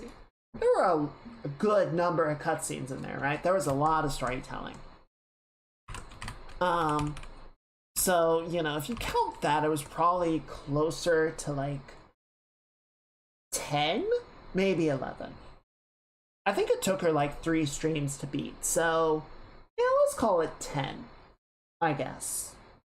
It seems fairish.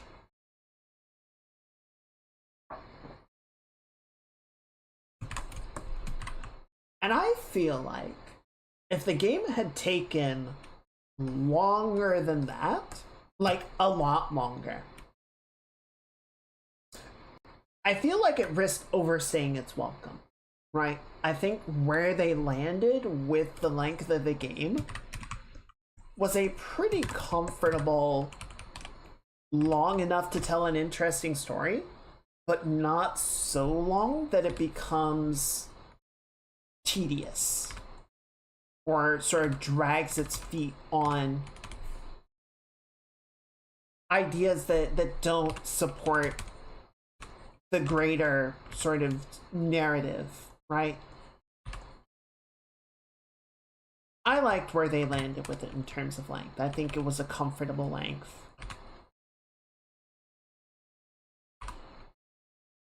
Now, there is a discussion to be had about the fact that it costs $70 to get that much. And I don't know. I think there's a reasonable back and forth to be worked through because, you know,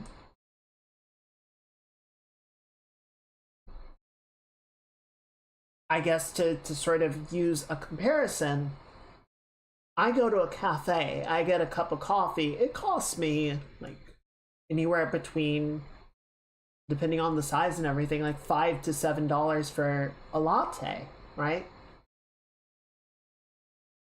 Like that cup, if I nurse it, is gonna last me maybe a couple hours, right?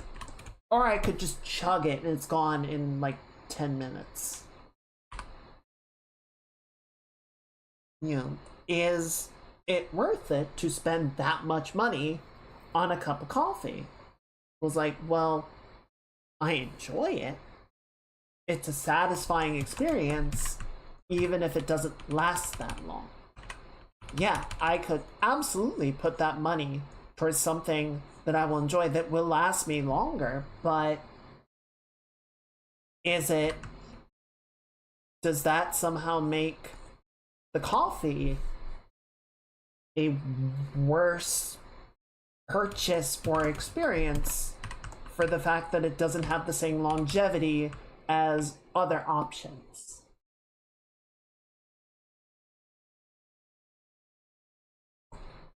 And I feel like that's kind of one side of the argument. The other side is $70 is a lot of money.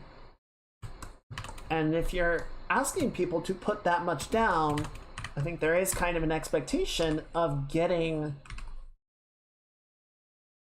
a fulfilling, satisfying experience of appropriate scale to match.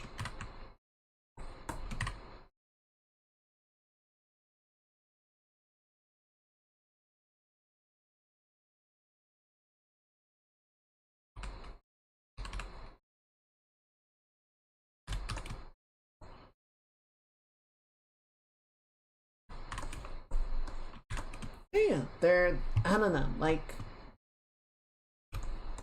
I feel like, as with many of these things, the truth lies somewhere in the middle. I think there is validity in the argument of proportional value, and I think there is validity in the argument of the amount of satisfaction that you glean, regardless of, you know, the quantity. If the quality is sufficient, then does quantity even matter? Probably not as much. I've definitely known some games that I liked, they were good, but they overstayed their welcome. And by the time I got to the end of them, I was kind of approaching a point of being glad to see them gone, which is not a great feeling.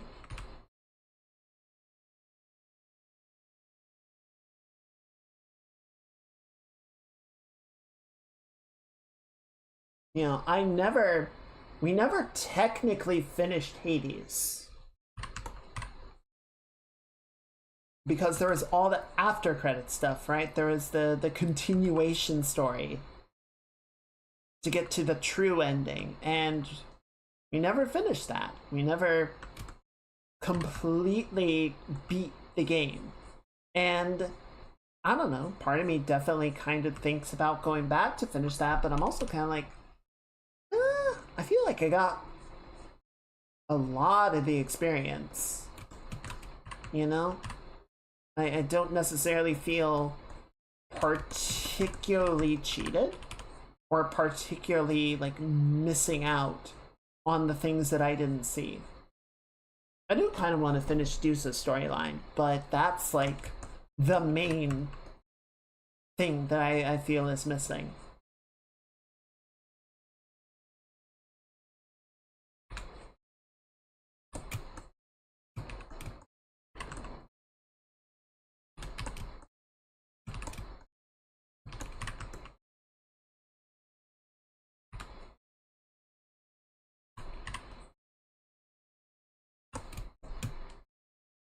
So I don't know. I personally feel like a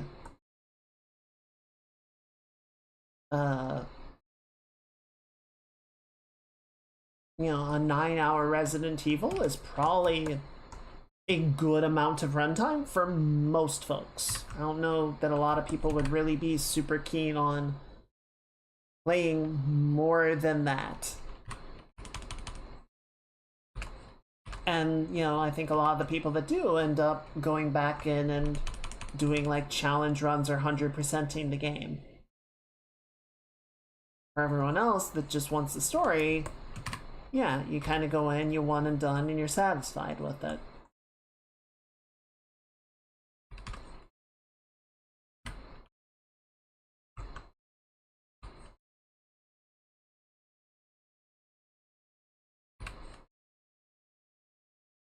You know, for me, like I went in and I played Cyberpunk 2077 and I cleared that map. I did the side quests, I did the storylines, I did the cyber psychos and the police bulletins, and I think I did almost everything. There might have been a couple of things that I didn't bother with, but like that map was clean by the time I finished my first playthrough. And I started another playthrough for Phantom Liberty, and I just felt like I'd done it all. Like I had already gone through all of the content and seen everything. I felt like I had gotten my experience with the game. And it just felt kind of repetitive to go in and do a lot of it a second time. So I never actually ended up getting to the new content because it just involved so much. It felt like backtracking. It felt like retreading of stuff that I had already played, and I wasn't super interested in doing that, you know? I'm sure I could have like installed mods or whatever to freshen up the experience, but I ended up just focusing my time on other games.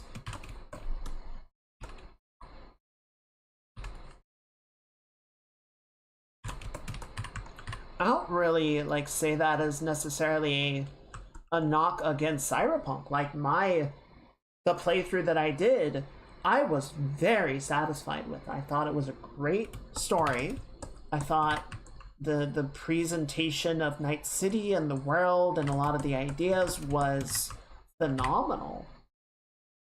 You know, I've said before and I will say again, Night City is the most interesting character in Cyberpunk. I want more Night City stories. I don't necessarily want more V adventures. I definitely don't want more V adventures. I want more of like what else is going on in the city? What is the tale of this once utopian city that survived the near end of the world?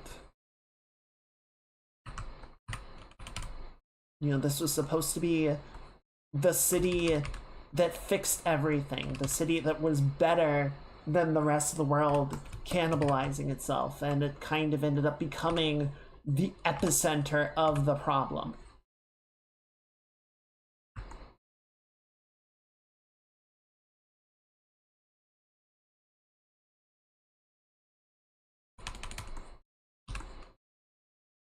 You know, tell me more about that. You know, V, for all of their interesting excursions and hijinks and misadventures, is only one person in millions. Perhaps a slightly more impactful individual than many people, but, you know, at the end of the day, only one. And there are many more stories to tell.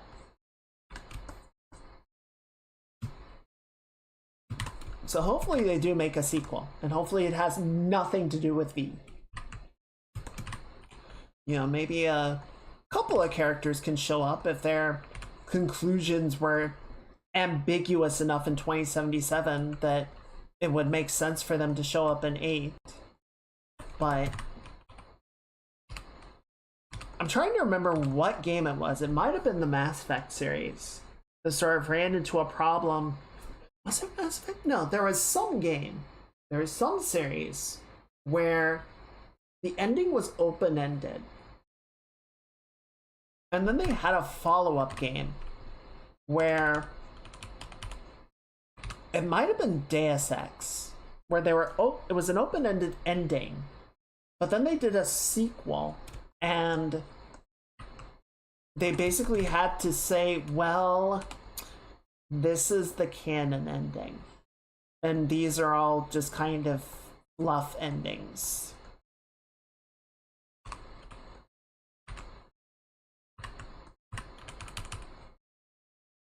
Right? Like the course of action that you take in 2077,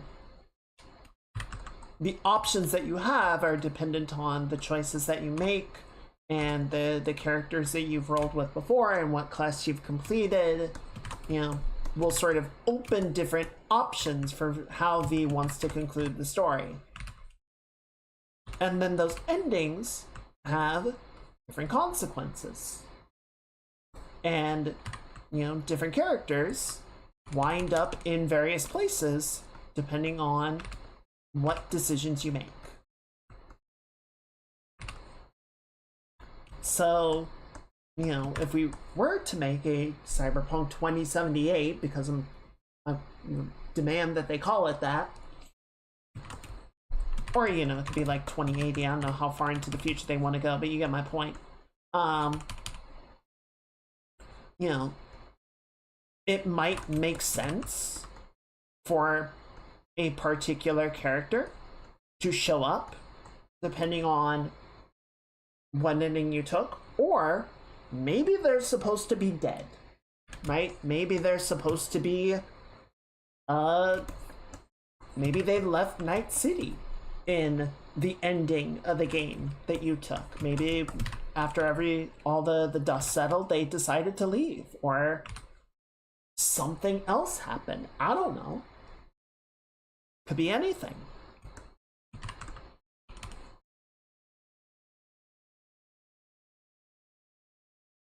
So I feel like if there's the possibility that it doesn't make sense for a particular character to show up, then they probably shouldn't include that character in 2078. But, you know, there are definitely some people that can show up again, and then it wouldn't sort of rock the boat in the same way.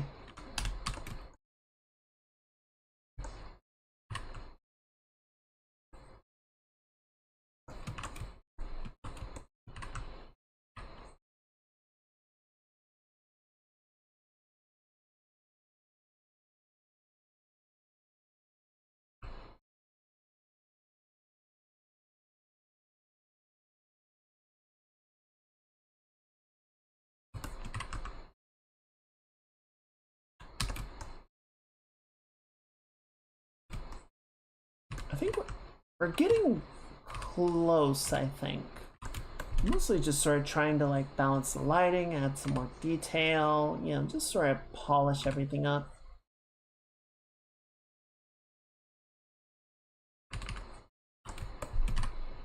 And really sort of let the bright silhouette of this sort of wash out the shape of the foot around the border.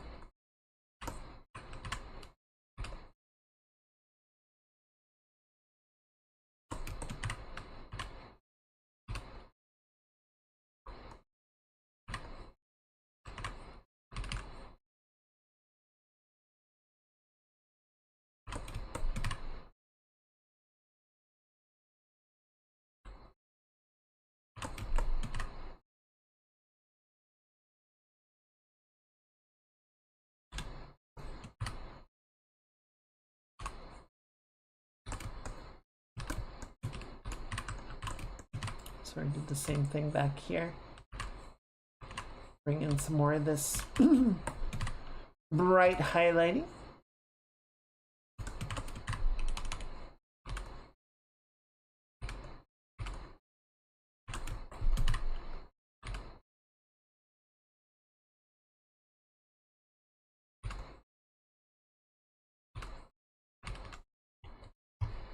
Shape of this right? Not particularly, but it's okay. I think this just needs to be a little bit longer. Slope can get a bit closer to the pedestal, or the point.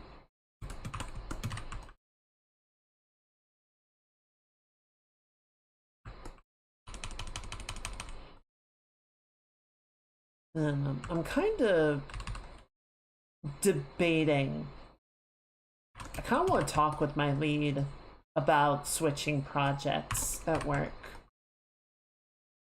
You know, one of the sort of upsides of working as outsource is my company works on a lot of different projects, right? So I've been on the same team since I started, but the rest of the company is doing a bunch of other stuff. So like it's actually normal for one person to cycle around a bunch of different projects. You know, projects will spin up, you work on them for a while, they end, or you move to others, and just kind of keep going round and round. So, but you know, it just sort of the way things that have worked out. I've been on the one project since I got here. And part of that has been a comfort thing.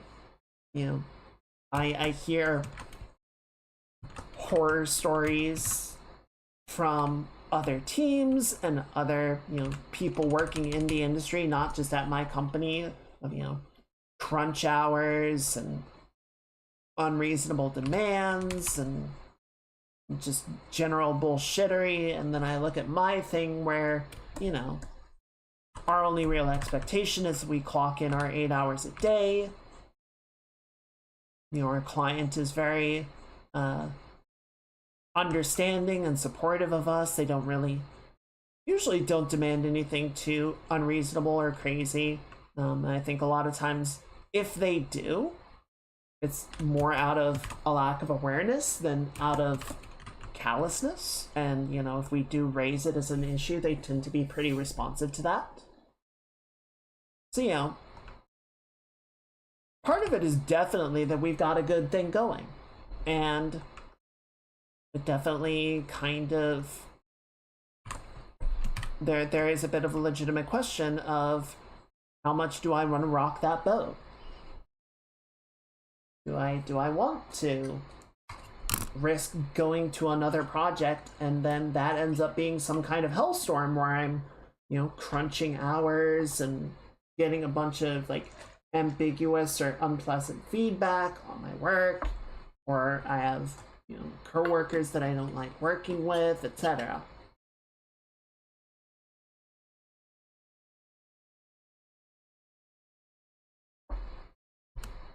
So it's definitely something that I'm like weighing the pros and cons of, and I kind of want to talk with my lead. Hang on one second.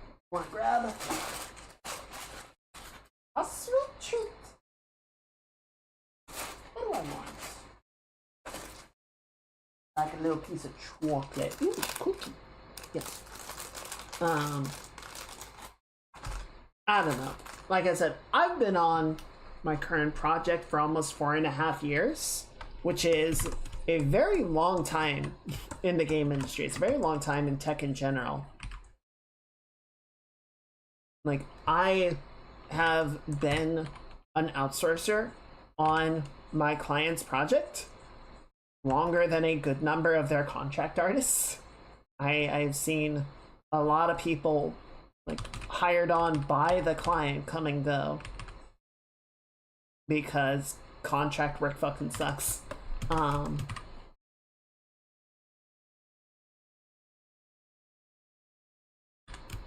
I don't know, like, it's not necessarily anything against the client, just part of me does feel like it's time for something different. It's time to try something new.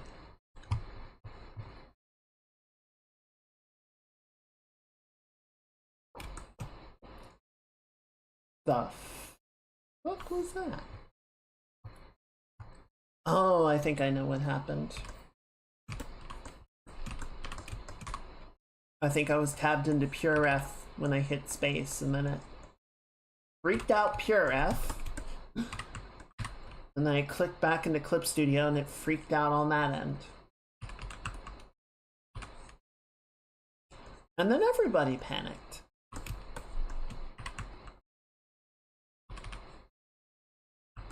And then it exploded.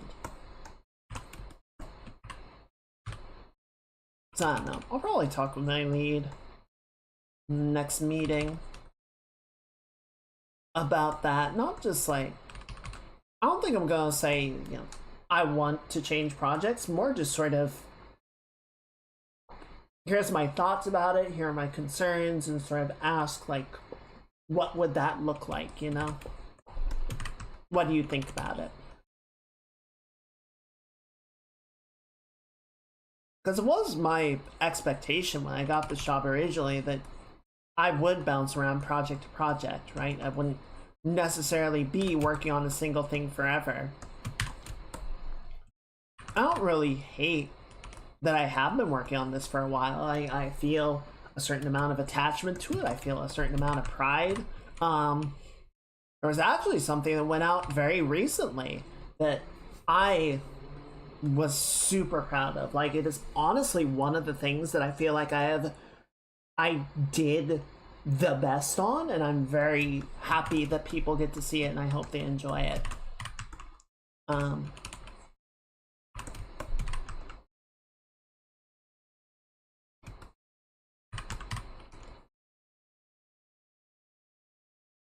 But I don't know. Sometimes you just need something new, you know? You just need to sort of shake things up, shake the cobwebs off, just do something different.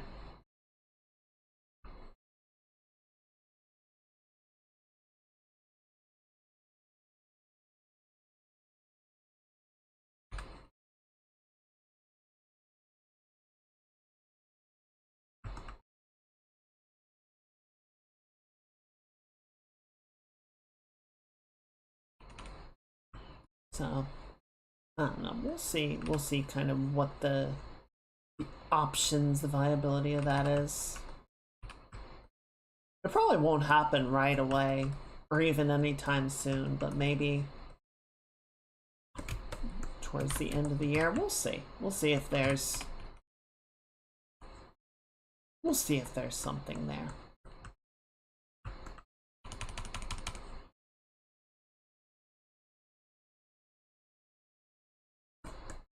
Right now, I will admit I've been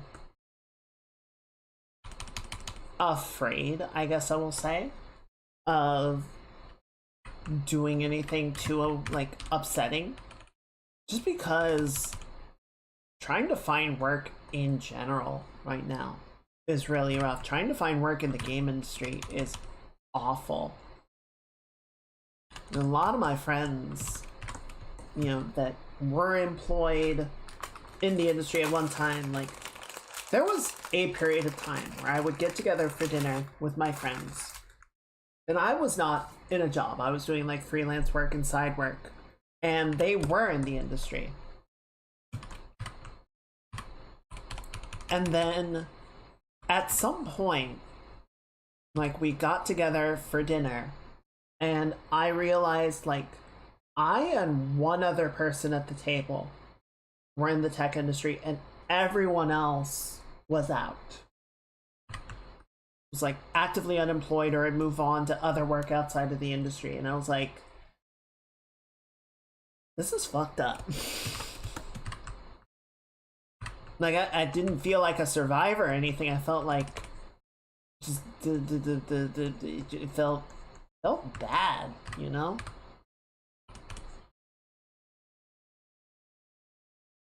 I think a lot of people right now are kind of looking at the industry and it's like, yeah, there's just nowhere to go. There's nothing for us here.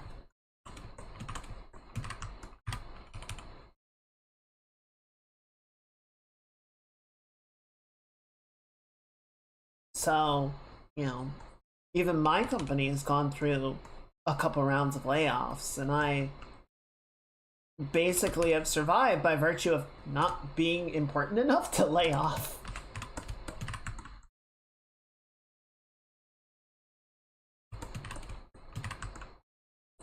I am not expensive enough to show up on anybody's book.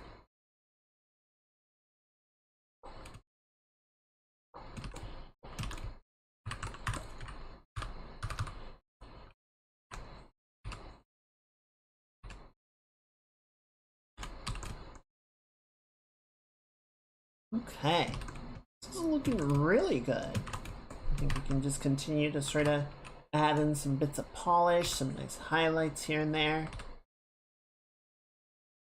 So, I don't know, like, I would definitely rather keep my current position if, you know, the alternatives were more volatile or like less comfortable overall. But we'll have to see. We'll have to see sort of what the options are, what the possibilities are. If there's something cool in there, then we can go for it, but if not, then there's nothing wrong with sticking to calm waters, even if they don't have the most fish.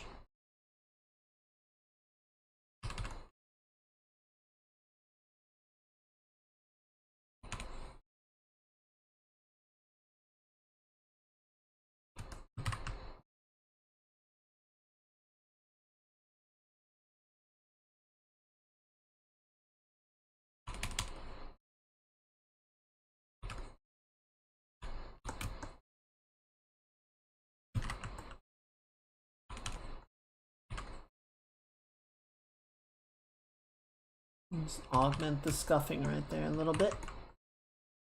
Round out some of these shapes.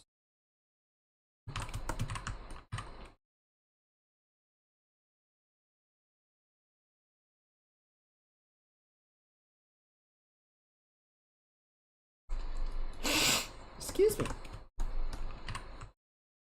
So sniffly.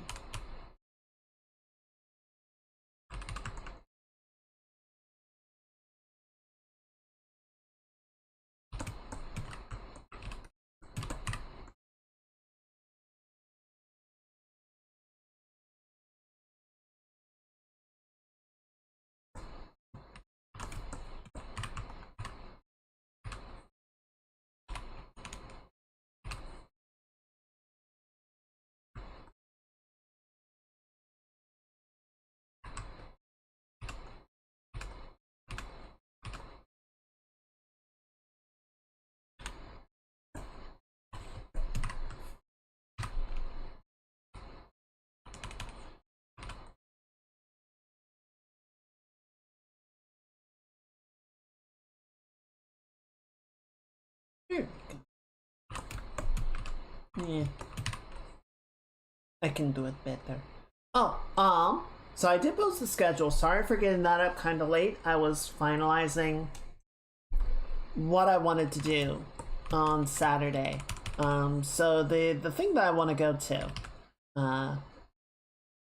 looks like it will wrap up around 1 o'clock. So basically my plan, such as it do be, is to go to the thing, and then I'll finish up around 1, then I can, run an errand and grab lunch, and get back at a reasonable amount of time. So basically, I think I only need like an extra half hour or so. So instead of 3 o'clock my time when we normally start, it would just be 3:30.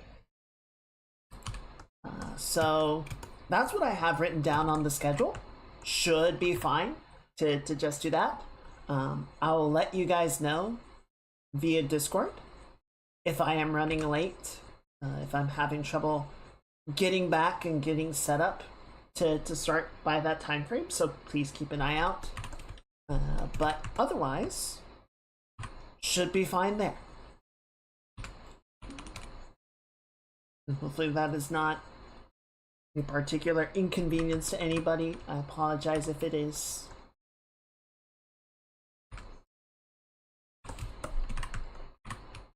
But that's the plan.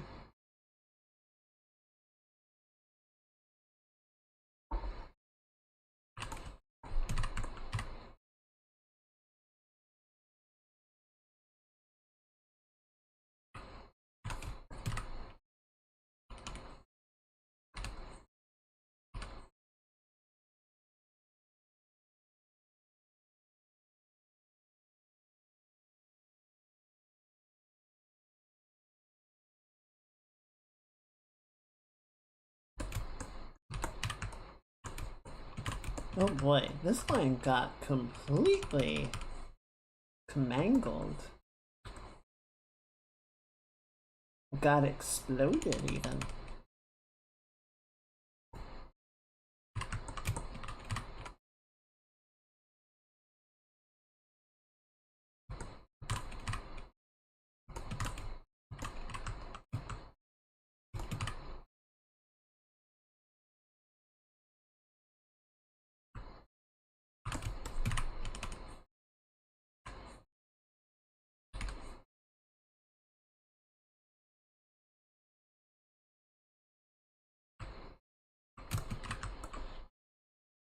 So I was thinking about stuff to do for the new model, like stuff to go with it. And one of the things that is a frequent sort of addition with new models, debuts, and all of that is new emotes.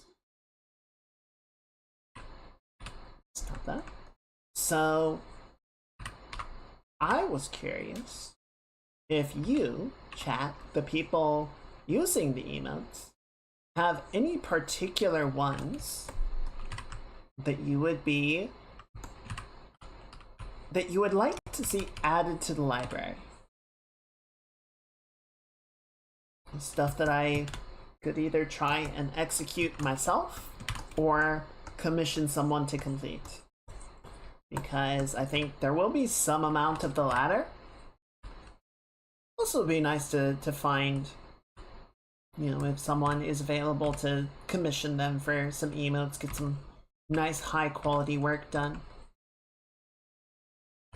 I know a lot of times I like to try and make stuff like that for the channel ourselves, but I don't know, there's some really good emote artists out there, and it would be nice to commission them for some work as well, potentially. So we do have an emote suggestion channel on Discord. If you guys come up with something later, it doesn't have to be right now. Thinking, well, we do have home. So you've got that one already.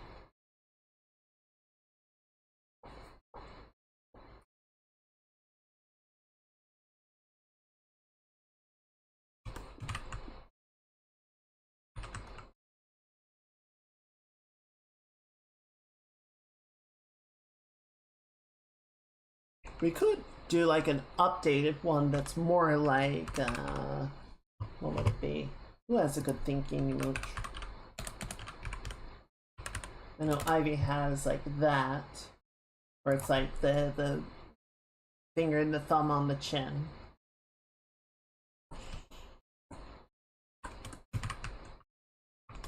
I know there's also, but I feel like that would just be like making a purple one with like a halo or something, right? A lot of times when people do custom versions of that emote, it's not like the full-on character, right? Or it's not fully animated, it's sort of replicating the pixel style.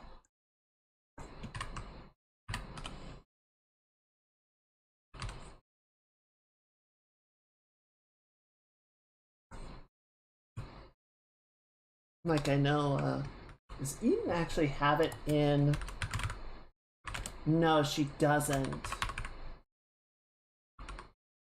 Yeah, Eden has a custom version where it's like white and it adds the tail and the ears.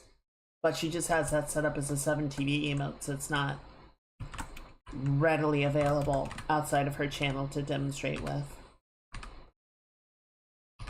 So definitely could do that. Could definitely have a custom to use here. I think that would just be sort of, it wouldn't be like an official emote, you know?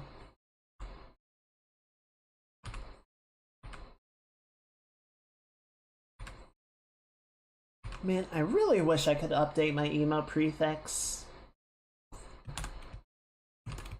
People have been yelling at Twitch about it for years and they're not budging.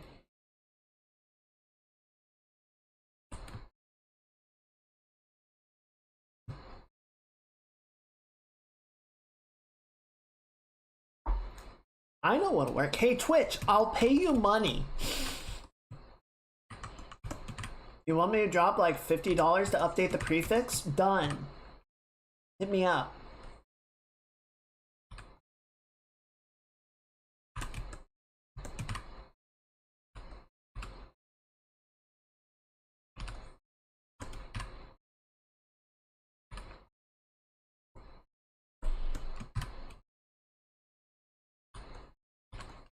I'm gonna get banned. I'm so antagonistic with Twitch.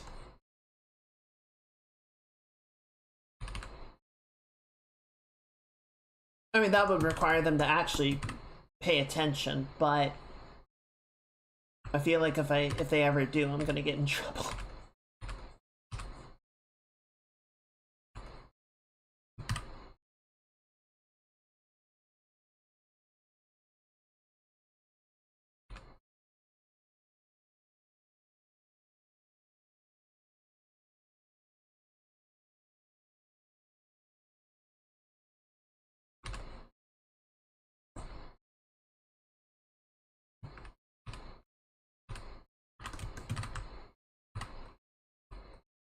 But yeah, it doesn't have to be right now.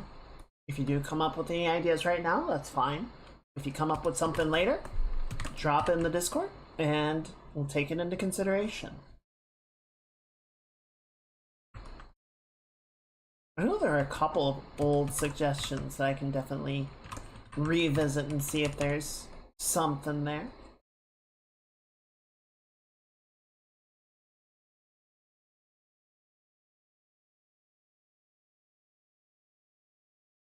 Unfortunately, we are somewhat limited just because we only have so many emote slots.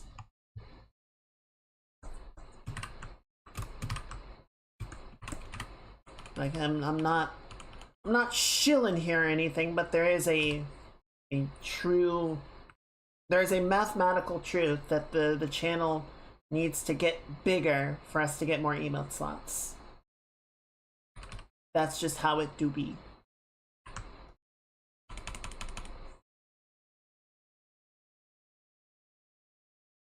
It's just the facts, man.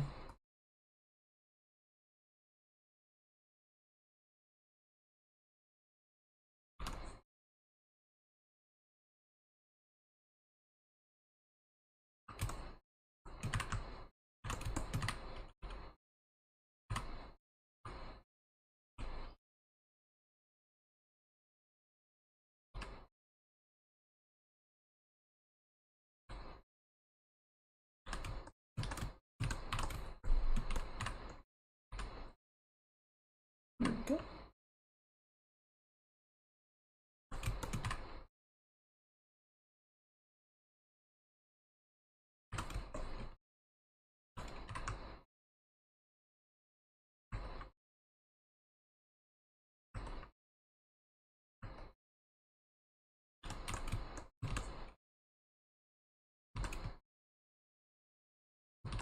Okay, I think Jin's looking pretty good.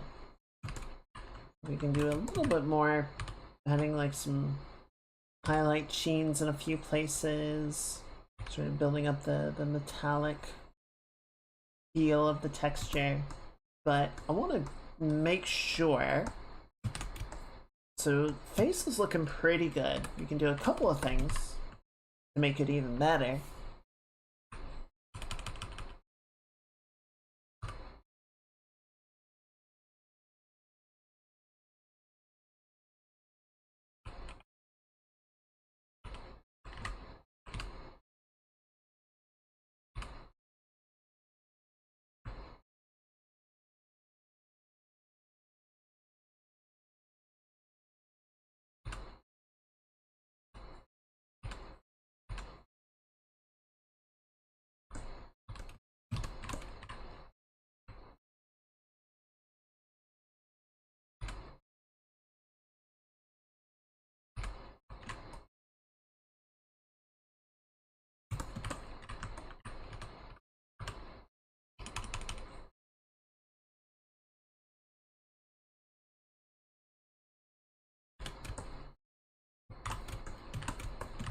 That looks pretty good. We can sort of extend out, improve the shape of the nostril a little bit.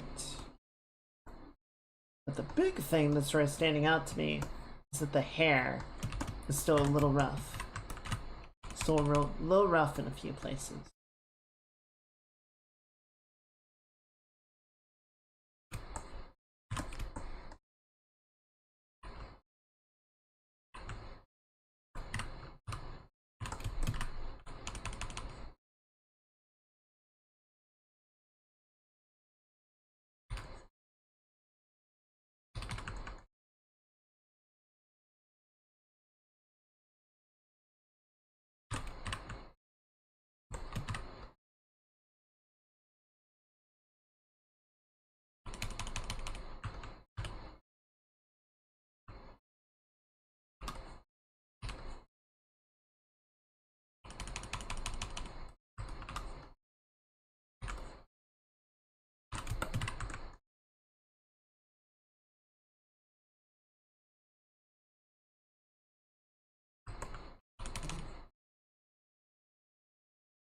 Go. Bring that out a little bit.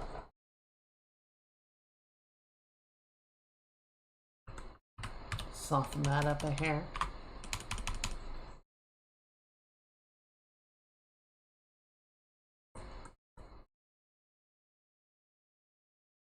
We also have pop, so a yapping emote doesn't really make sense. Or a ramble, I guess, would be better than yap.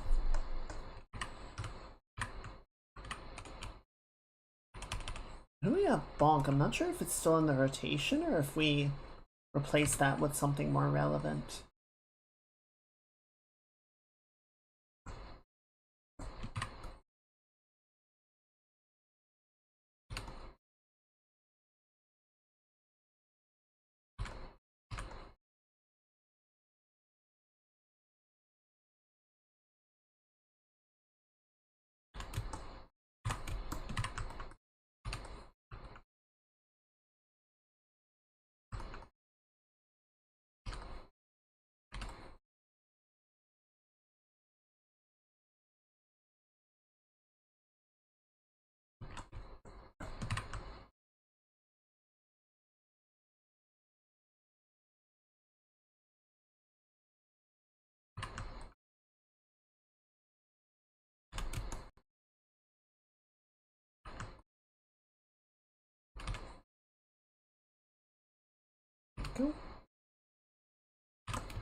Yeah, this part is still really rough.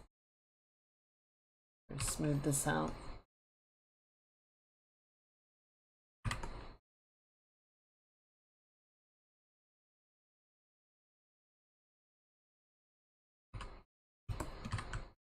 I feel like we need to do something special for the debut, but I'm not sure what that would be. Like, Boru finally got a live 2D model. He's doing his debut right now, and he has been streaming for over 24 hours. I think he's going for something like 33. Cause he built different. And I ain't like that. So we're not doing that. We are not doing a day-long stream or something crazy. But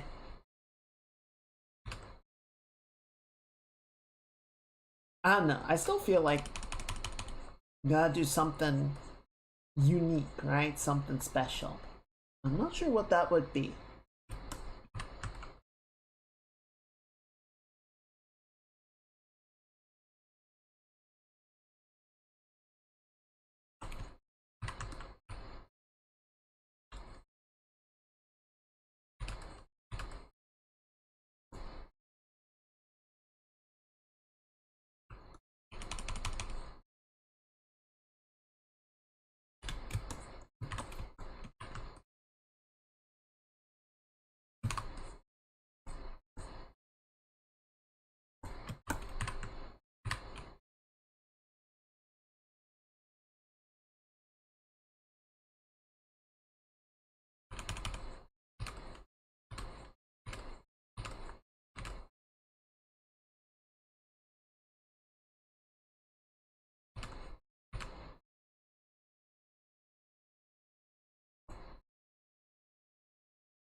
I don't know. Got a while. So I'll think on it. I'm just kind of at a loss right now. You'd think after all this time I would be better at this whole streaming business. Not so.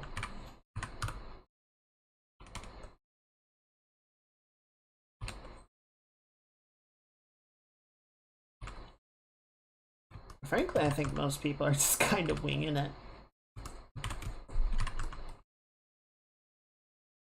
It's kind of like, well, we're here now, and this is what we're working with, so let's do that.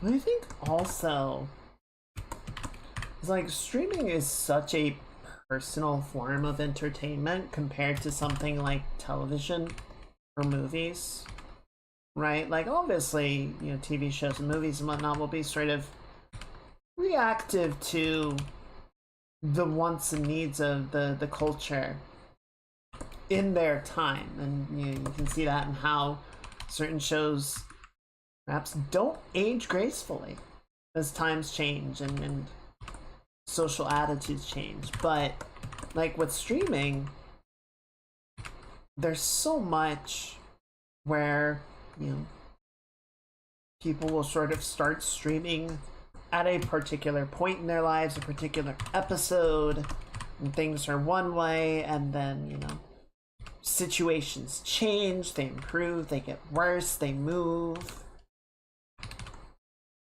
And, you know, that affects where they're at and the kind of streams that they do and the stuff that they want to do and the things that they are and aren't okay with. And, you know, because streamers are people so much, they don't, you know, they have their own lives going on, and they're having to respond to that. Same as everybody else, which can make things very crazy.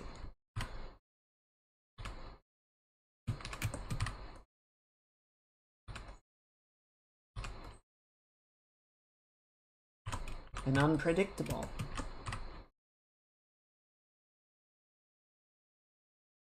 Which, is understandable, and I think for most people, they've managed to sort of build a community that is very understanding and accepting that, sometimes things go sideways, they don't go the way that you want, and you're kind of whirling around to make things work as best they can, and sometimes that means taking a break, sometimes it means things get delayed or canceled and it sucks, but that's just the way it is, and it's like, that's okay.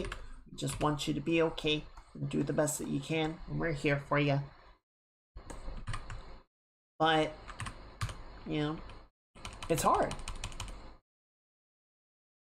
It's hard to sort of balance that. Make all the plates spin, make everything work.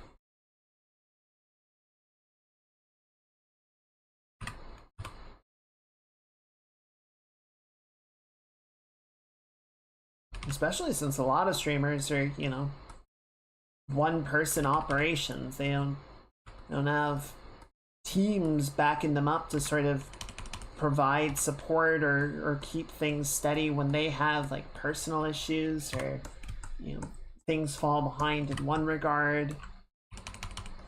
A lot of times is one person running the whole ship, and it gets more than a little chaotic.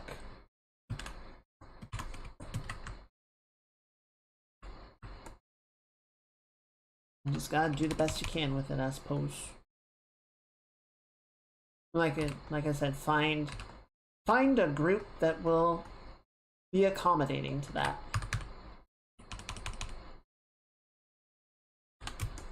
Because I think it's easy. Like, I certainly have, artists and whatnot that I follow online, and, they'll post a piece of artwork, and I'm like, wow, that's gorgeous. Is there more?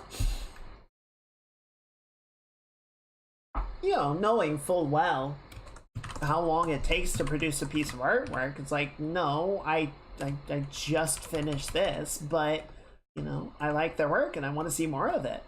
Is there more?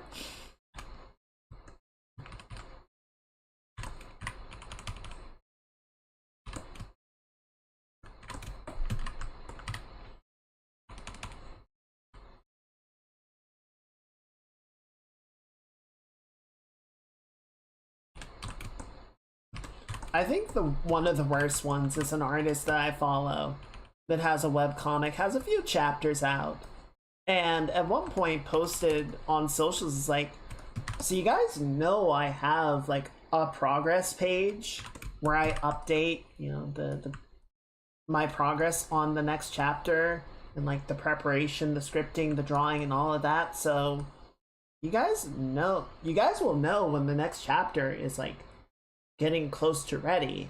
I'm like, oh shit, right.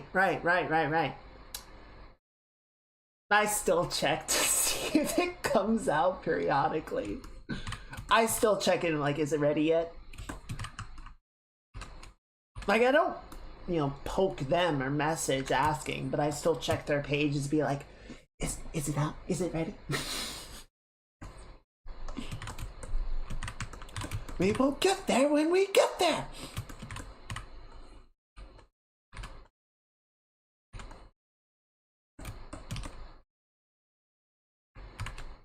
What can I say? I'm bad.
You know, if I'm adding the straight hairs, we're getting close.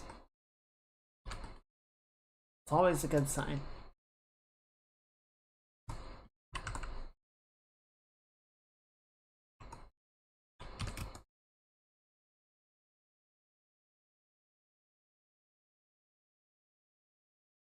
Thank you, autosave.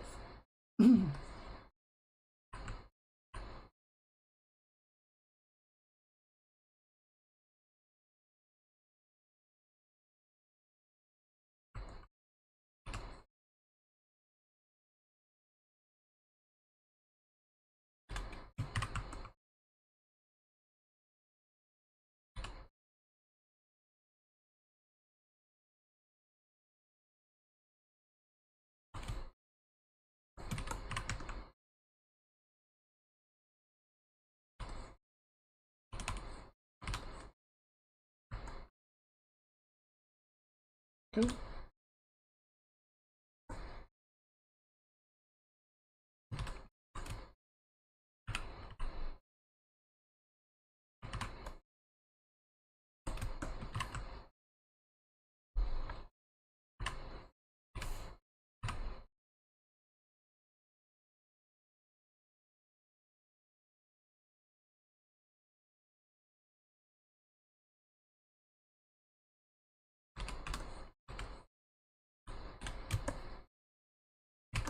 Go. We're gonna grab a little bit of this and sort of chow along there. Move that shape up. I kind of like a little bit of scuffing on the tips, so we'll leave that.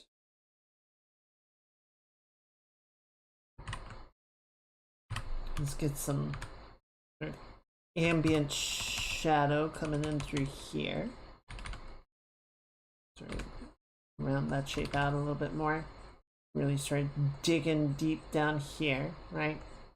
Build that out a little bit.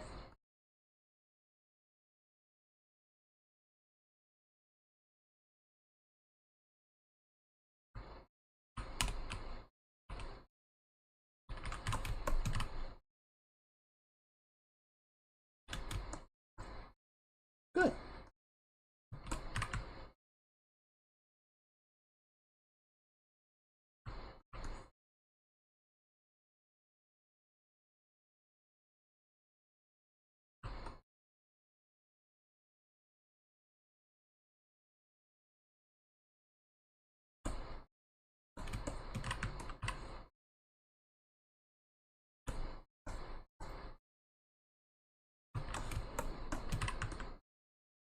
Sort of soften this up a little bit.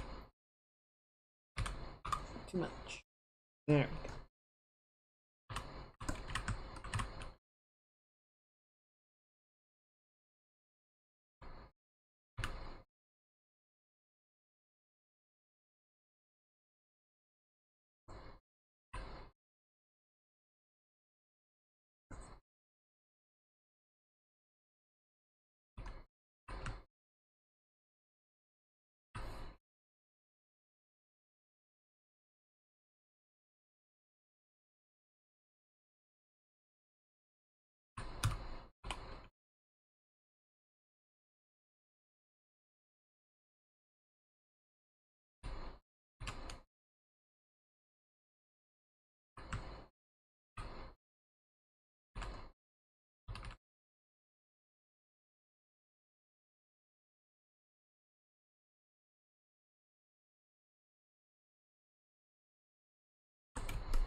Okay, I think that's looking pretty good. It's looking pretty good. Let me try something really quick here. Okay. We're gonna do a little bit of editing, so to speak. We're gonna knock that down, and then we're going to sort of crunch the levels on here. We're gonna mean that like so.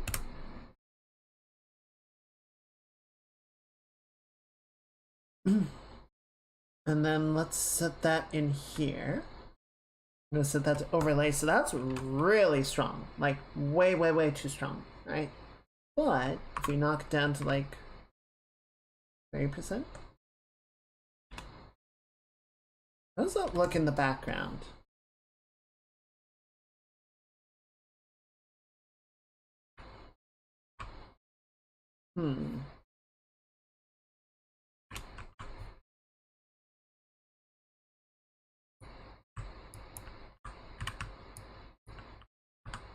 What if we give it a little bit of this?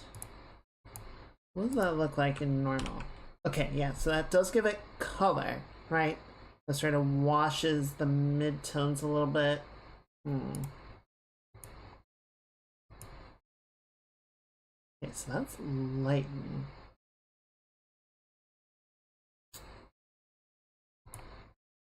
Can do soft light, but see, that's still gonna leave the blacks all the way black. If we color dodge it, okay, I don't hate that. Obviously not both of them, but if we set this to lighten, oh, okay, we're getting somewhere. We're getting somewhere. Because see, I don't want the dark side of it to be completely black. But I do want it to still be dark, right? Like, that's the low end of the spectrum. So it will darken when we set this back to overlay.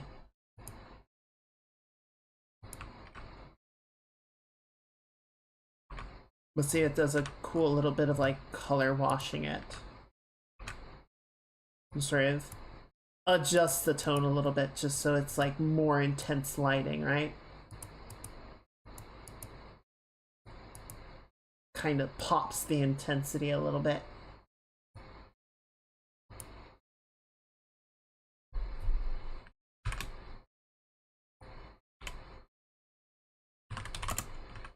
You can grab a little bit of, or maybe make like a little bit of a halo effect on the outside.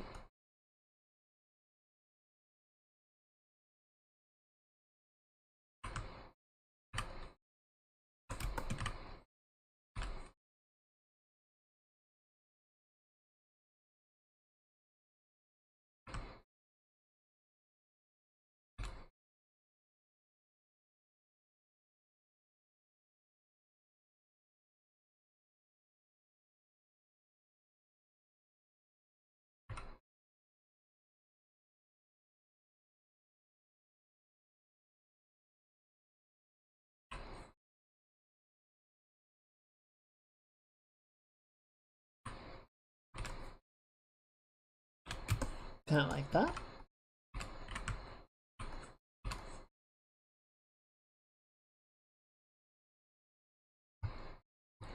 Okay, and then drop that down here. Set that to additive glow and drop the intensity down really low.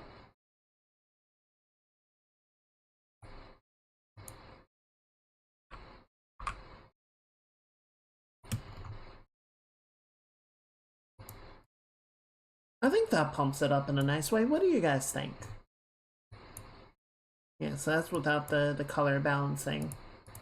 Maybe a little less intense.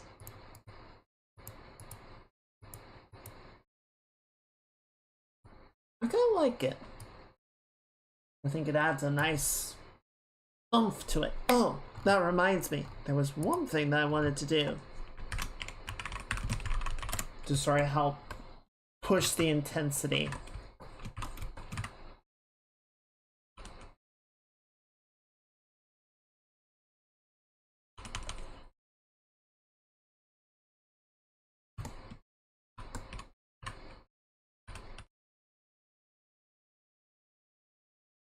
Yeah, so be like all the way up to here, more or less.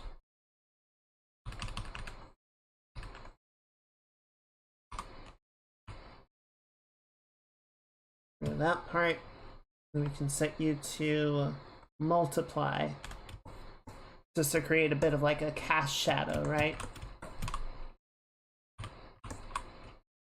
We can sort of reduce it around the head.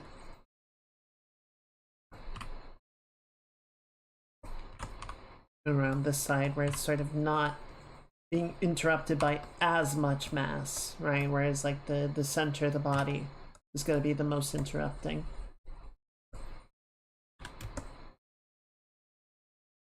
You know, keep it pretty, like, it shouldn't be too strong. We don't want it to be like really distracting, but just that sort of like implication, right? Maybe reduce the saturation on it a bit as well. Yeah, that seems pretty good. Can do just a teeny bit of it coming off of the toe, coming off the shoe.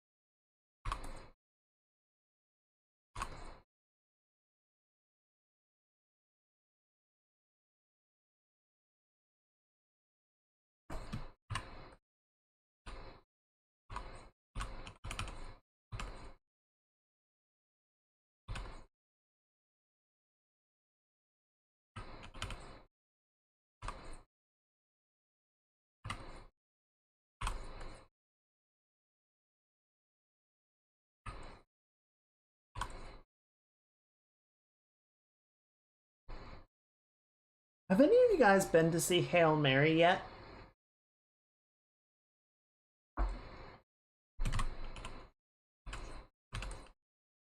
I've been hearing some pretty good things about the movie. I actually heard from at least from one person that the book was okay. It was just kind of like not super well written. I'm sure that's, you know, a bit of a matter of taste, but I don't know. I trust their opinion. They weren't impressed with it. It was like, oh, okay. But my understanding is that movie adaptation of The Martian, because the book was written in a particular way. Like it was sort of written as like a mission log. Like it was Watney recording his activity on Mars. So all the other scenes of them like back on Earth and on the ship and everything. And even the whole finale sequence was like completely rewritten, adapted by the film team and the writers for that. And I think the author was like involved in the project, so it isn't like they just did all this stuff without the author's approval. But you know, it does change the nature and the feel quite substantially, I would say. What is this? Oh right, that's the sheen. I was just thinking about adding those. Already did. We got the kachows. Do we need the kachows? I don't think we need the kachows. I don't think we need those. I think that's a little overkill. Definitely don't need those. Gonna get rid of it. And add our gradients back into Ridley. Give him a little bit more pop, a little more oomph.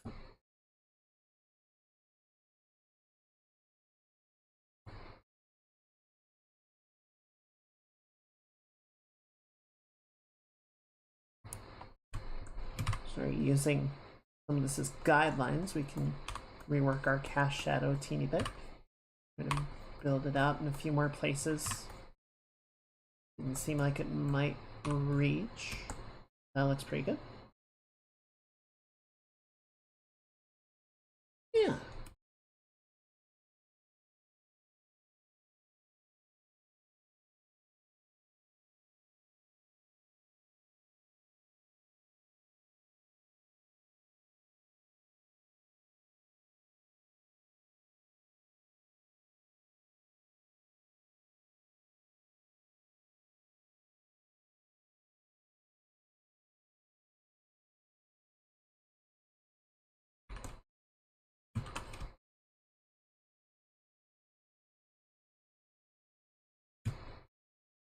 like it. I think it's coming along quite nicely. I'm gonna do one little thing in here, because I feel like this arm, doing two things actually. Two things I don't really care for. So one, I want to go in. We're gonna sort of adjust the curve of it so that it's more upward. I think right now it's coming too low, and it makes the arm feel overly thick. We're just gonna get rid of all this. And I'll start free up the silhouette a little bit as well.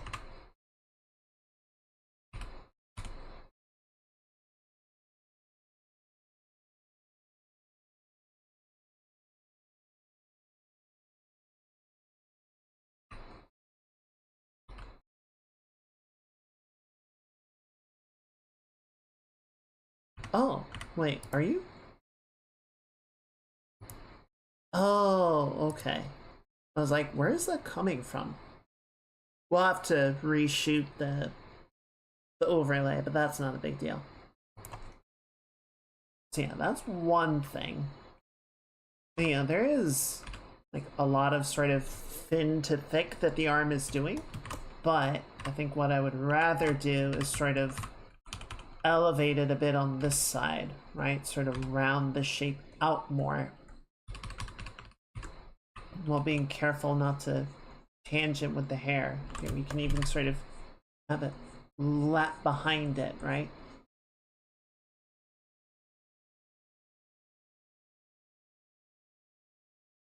Sort of pull the shape up a little.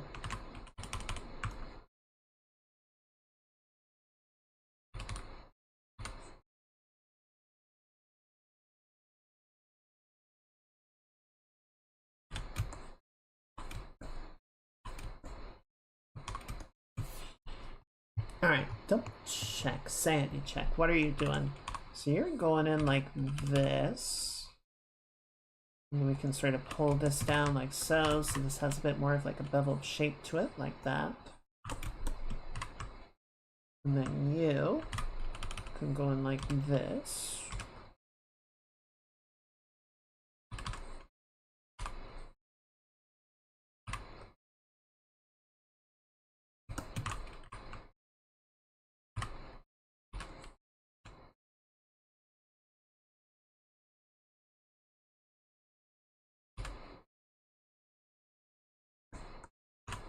Yeah, sort of go in like there. Can reconstruct the underside of this arm like that, just because we don't want them tangenting, right? Kind of suffering from that already, but we can make this a bit steeper, just so they feel more independent of each other. Like that. And then the other thing that I wanted to do before we got into this whole reconstruction effort was I wanted to use a little bit of value depth to sort of separate the arms and make them feel a little bit more distant from each other, because I think right now we're not quite getting that effect in the way that we want to see. I also want to build out a little bit more mass on this shoulder.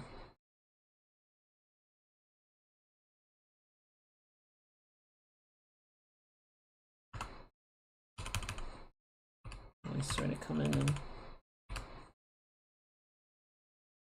build that shape like so.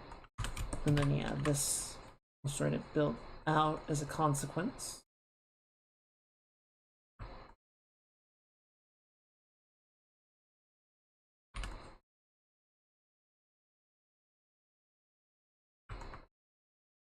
Like that.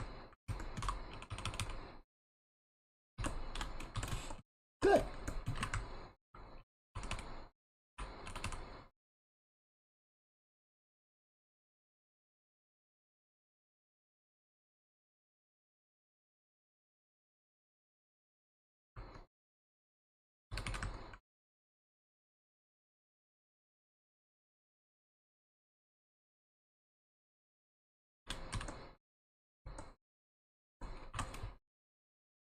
Now, one thing that I'm kind of realizing is the perspective on this is wrong. It's too steep. We're just gonna kind of level this out. Rework it like so. Round that out. Goes more bulbous.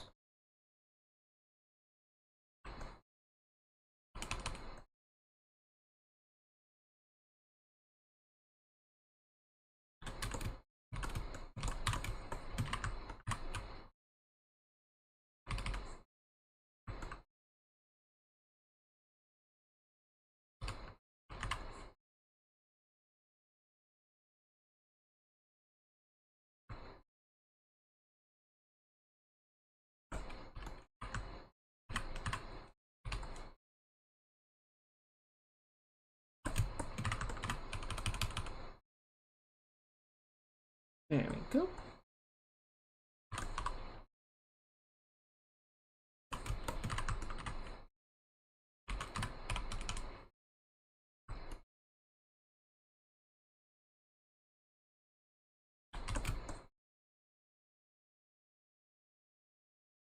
Good. Alright, that looks pretty good. I'm just gonna sort of pull this in. You can get a little bit of this deep color for the cut line. Should go like that. Alright, good. And then I'm just gonna come in with some of this. And what I basically want to do is sort of go around here and just knock back this arm a little bit. I'm just leaving it on opaque for right now. We'll blend it once I've sort of filled in the space and I'm happy with it.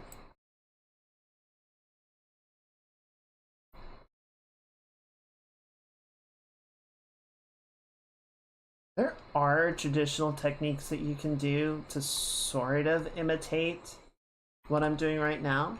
Like you can do a wash where you sort of like take a low amount of pigment in like a sort of medium. I think a lot of times people use sort of like an almost sort of glaze material or something and just sort of like lay it gently, thinly on top of your paint. And it can sort of like wash it in a slight tone so you can use it to adjust values, adjust colors and whatnot. I never did a lot of it. I was never particularly good at it. But it is an option. It's definitely not as simple or as effective as digital techniques, but you know, it's there. It's something you can do if you are so very determined to make adjustments and corrections to your painting. Yeah, so overlay a little too aggressive, or like it's a little too oversaturated, I think.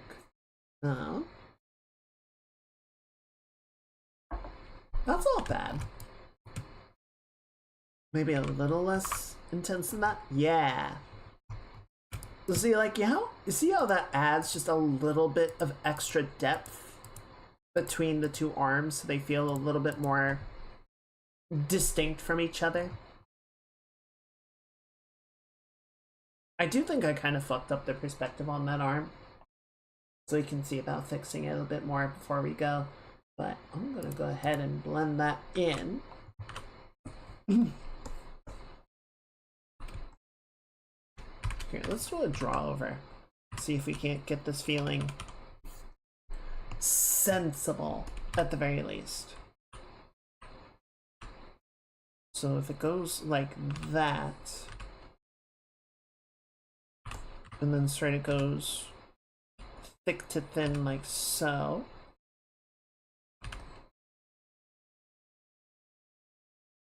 Yeah, so the main problem is just that it comes down too far, right? Sort of has that cant back out, and then there's the elbow, and then the gun would sit on top of this.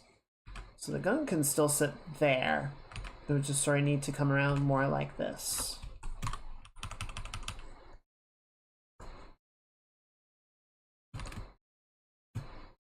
So yeah, it's actually not that far off.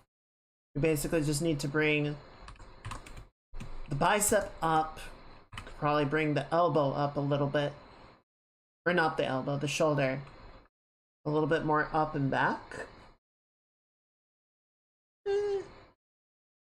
No, that part's probably fine where it is. So let's just go ahead and use this. Just gotta fill this in, or knock out this part around the hair. The drawing take care of that. And then you can go like this. You can go like that.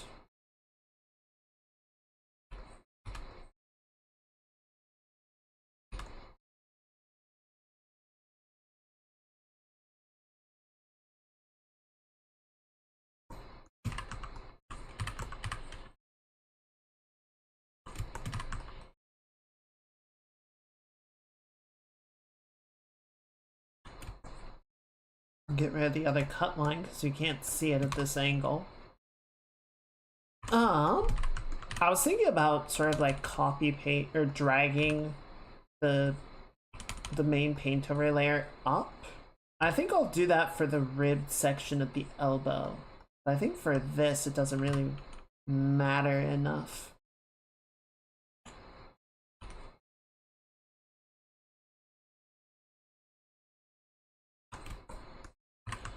Yeah, I brought up a little while ago. There's a bike ride called the STP, the Seattle to Portland ride. And I was sort of talking with my therapist, my physical therapist, about doing. I need a mental therapist too, but right now I just have the physical one. And started thinking like, yeah, maybe I could do that. I'm thinking right now that's probably gonna be like a next year goal if we do it.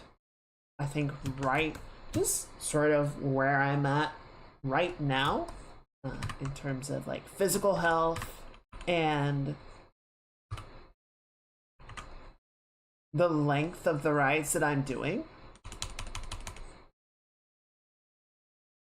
Like I'm sure as I get sort of back into form and the rides start to get a little bit easier and I start going a little bit farther, I'm sure I can up my distances, right?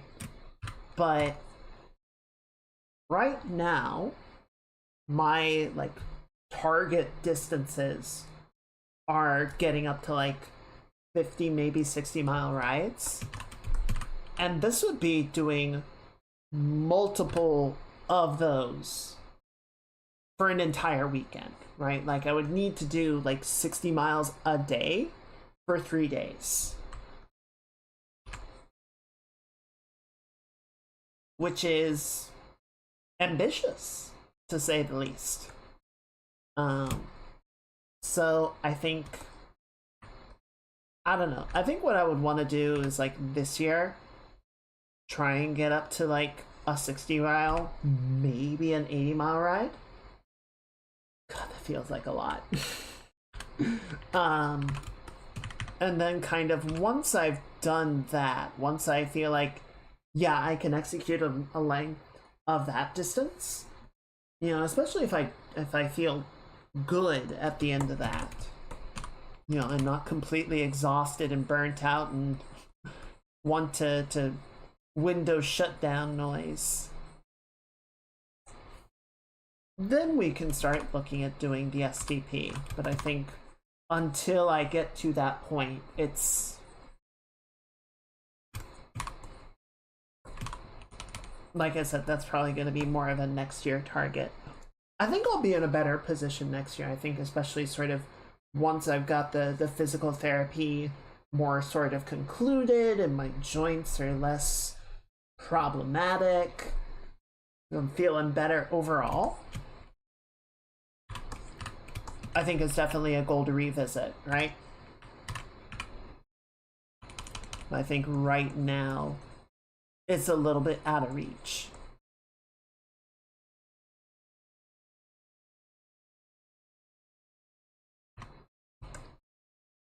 Not in like a terrible way or anything, but just, you know, gotta have some measure of realistic targets for that, I think. And it would be a bad idea to, that would be a really bad one to like overshoot, right? I'll be like, yeah, I can do it, and then I get through a day of biking, I'm like, I can't do it, man, I gotta go home.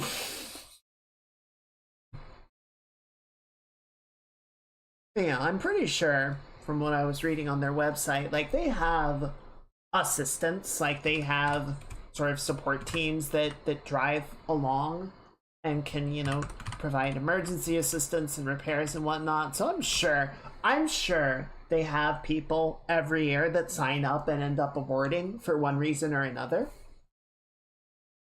Not like I'm, you know, not trying to throw shade or anything. I'm sure there are people that, you know, either things come up or accidents happen or, you know, things just don't go according to plan and they need an evac. You know, to some degree I would need to have my own like emergency kit on hand of like tire patches and stuff so that if I do get a flat, I don't need to like call a rescue right away. But I'm sure even with that, you just sort of get into situations of like, oh yeah, my bike is trashed or whatever. You know, I remember this was not last August. I think it was the August before last. Sounds right. Maybe it was two back. I don't remember. It all blurs together after a while. I was biking to the store. Because, you know, it wasn't far, and I was like, yeah, I don't need my car. I can just take my bike. And I went through an intersection and got up on the curb, and, you know, there was a little, like, little S-turn to make to sort of get around a guardrail and keep going. And I made the turn, and I guess there was, like, dust? I don't know. I made the turn sharper than I should have. And my bike just slid out from under me. Thankfully, you know, one of my biggest fears with stuff like that is getting into the crash and getting tangled up, right? Like getting tangled with the bike. So thankfully, the bike sort of ejected from me. So I rolled and the bike rolled, but we didn't roll together. And I was kind of beat up, but I, you know, nothing broken. The bike, let's see, it still worked. One of the brakes, the brake clutch, was bent. So it would still brake, but it was like clearly the wrong shape. One of the wheels had gotten misaligned, so it was the tire was grinding against the frame. I think those were the worst of it, but I had to take it to the shop and get the whole thing tuned up. You know, sort of get it repaired and get things realigned and reshaped so that, you know, it wasn't quite so trashed. But, you know, obviously the bike's doing great now, so it got better. But, you know, you don't need to necessarily get into an accident with somebody else, like a car or something, for the bike to become difficult or impossible to use. Like you can just have an incident with the ground and that's enough. Especially like I think mine's an aluminum frame bike. You know, nice and sturdy, lighter than steel. Some people have carbon fiber frame bikes, and those things are the most finicky, fragile little princesses. Like they just, everything has to be just so, or they just shit themselves.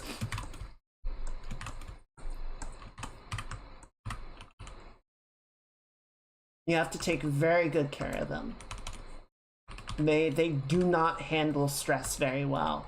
Which honestly, mood, but You know, when you're doing a multi-day bike ride,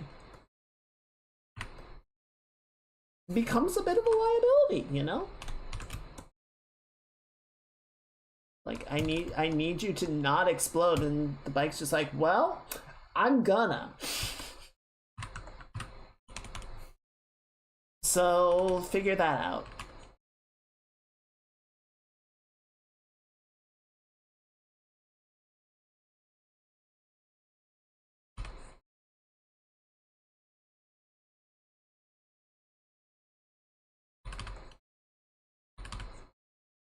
So yeah, I think to some degree, there's a matter of training, you know, just getting a little bit more capable of long distance riding, better endurance, better like physical condition.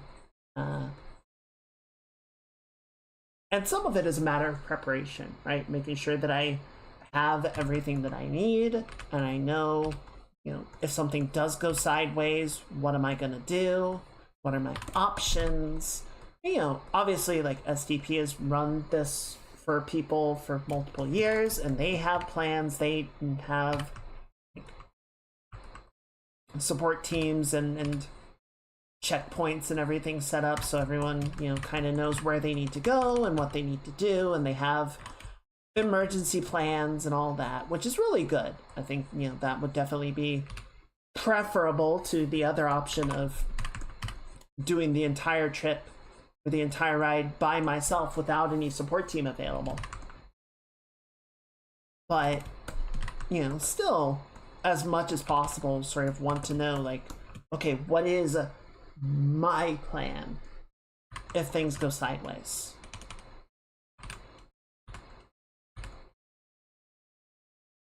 And then, you know, even things of like, well, you know, make sure I have a phone battery. Do I need a change of clothes? How much am I carrying on my person as opposed to giving to them to carry around? Stuff like that. You know, I don't think anybody wants to be riding in the same set of gear multiple days in a row. That sounds awful.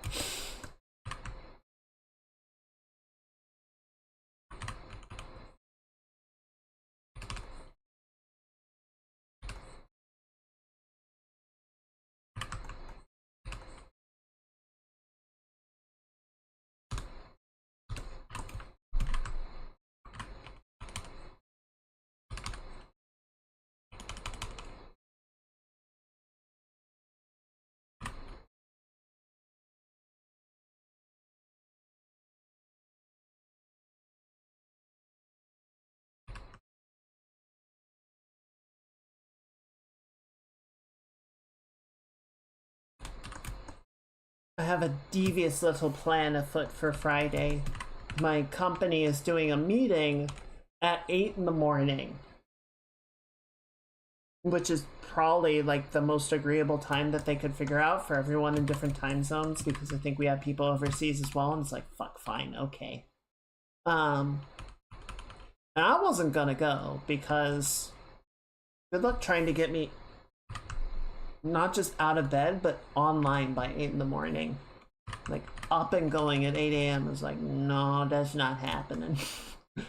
But then I had a devious little notion that if I get out of bed, if I clock in for this meeting at 8 in the morning, that means I can leave work by like 3 in the afternoon on Friday.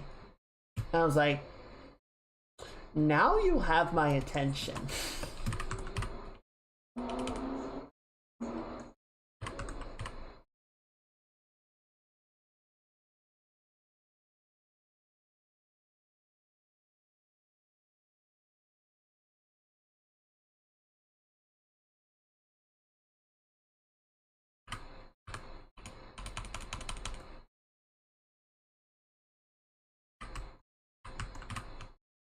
I don't know. It is always kind of nice hearing what the rest of the company is actually up to, because I very rarely see or hear any of that. I'm usually just siloed off with my team. It was nice sort of seeing the signs of life from everybody else, but to get up at 8 a.m. just to do that is like, meh. Technically not get up at 8 a.m. I need to be, like, the meeting starts at 8 a.m. It's like, nah. Yeah. 8 a.m. isn't a real time. Why are you scheduling stuff that early?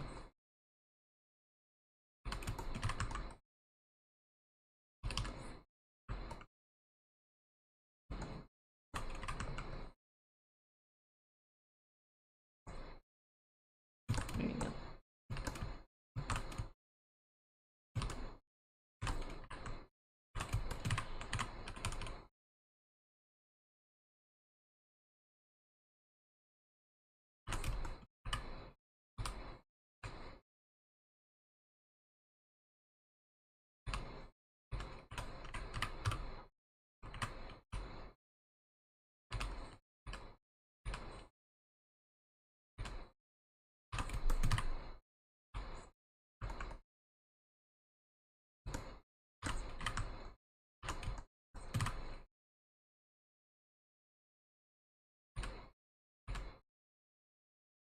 Give sort of like the faint hint of the line on this side, but it's gonna get mostly washed out by the light, right? Okay. We've got a few minutes left of the stream. I do think we're at a position where we can basically say, yeah, this is good, and call it when we reach the end of tonight. But, you know, while we're here, might as well carry on to the end and to see whatever other little odds and ends we can polish, make look as nice as we can. But I do think it is just about there. It's really just in that final ballpark of clean everything up.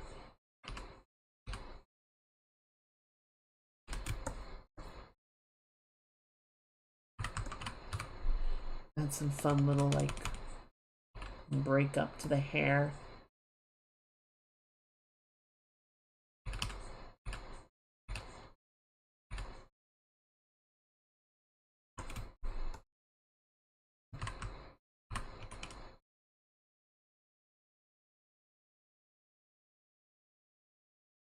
Oh, I remember.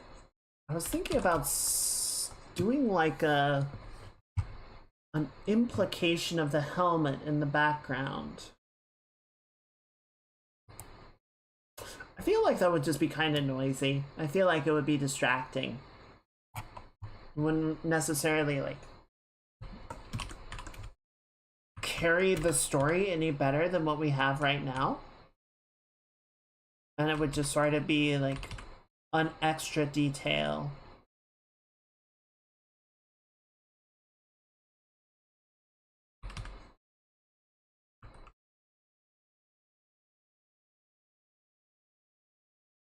I don't think anyone really needs like the clear, or anyone needs it spelled out that, you know,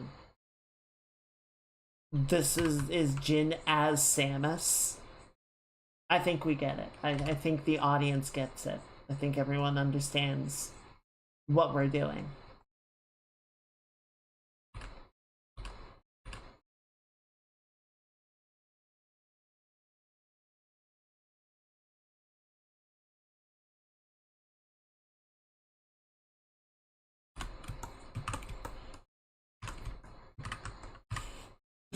There was a great meme I saw the other day of, you know, an editor and a writer discussing, you know, the draft of a story, and the editor's like, so this is all looking really good, but I'm a little concerned about this one element. Do you think we should like clarify it? And the writer is like, no, the audience is plenty smart. We don't need to hold their hand. And it's responding to somebody saying, you know, I've been reading this book for hours. I thought this one character was a horse.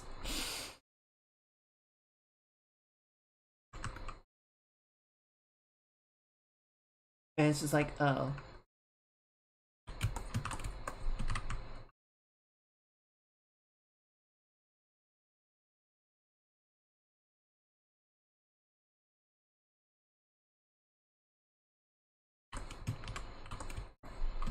I mean, maybe they could be.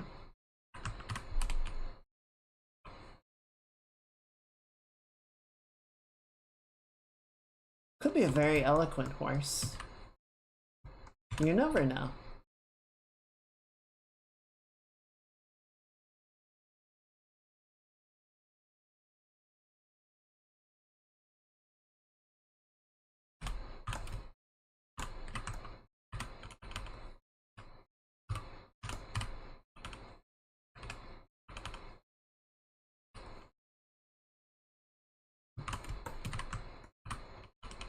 Someone has to work harder at things. It's true.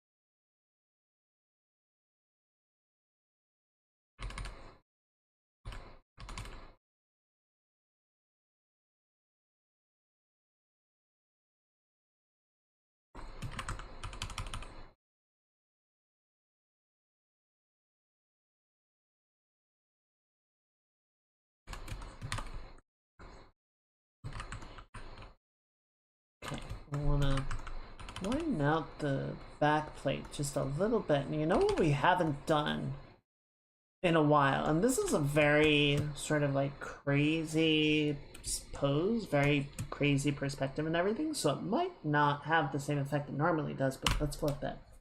For our best, but there are those times. It's true. It's true. And there are absolutely times where you just kind of get to the end and you go, wait, that was dumb. Why did I do that? This is the wrong color. I was looking at this going like, why, what about this looks weird? Why is it so shaded? And I realized it shouldn't be this color at all. I'm like, well, I guess this is one of those times.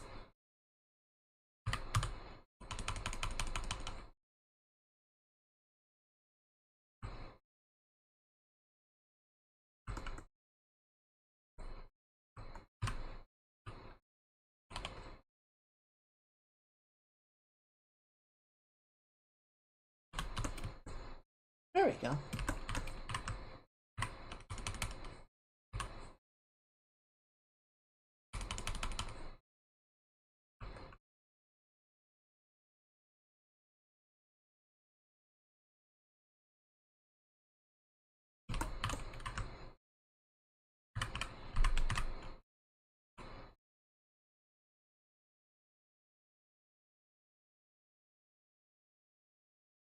Okay, and then just want to sort of add a little bit of shelving to this. This is supposed to be overlapping panels, not kind of as bulbous as it is right now. More like that.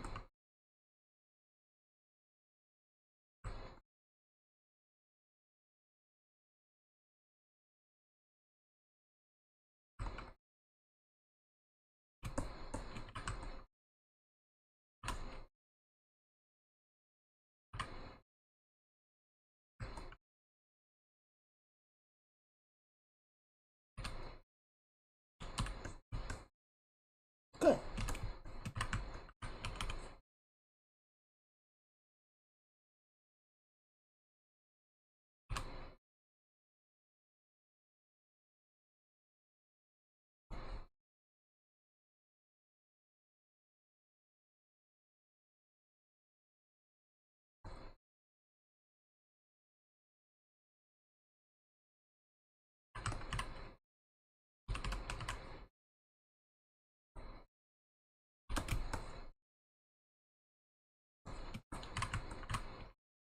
Okay. Let's check the perspective, or not perspective, let's check reverse view of everything. Make sure that it's all looking good, it feels good.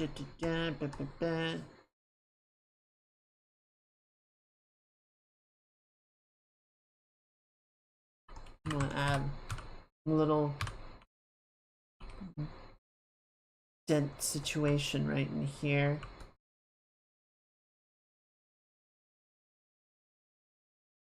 Just sort of reflect that detail in another location.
Or scuffing here and there, right?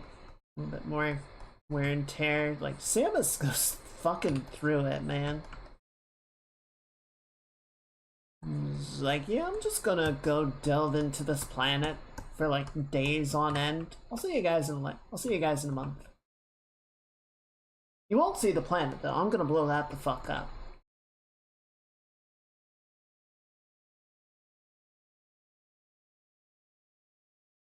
Planet is screwed, but I'll be fine. I swear it's one of those memes where it's like, yay, Samus is here! Oh no, Samus is here.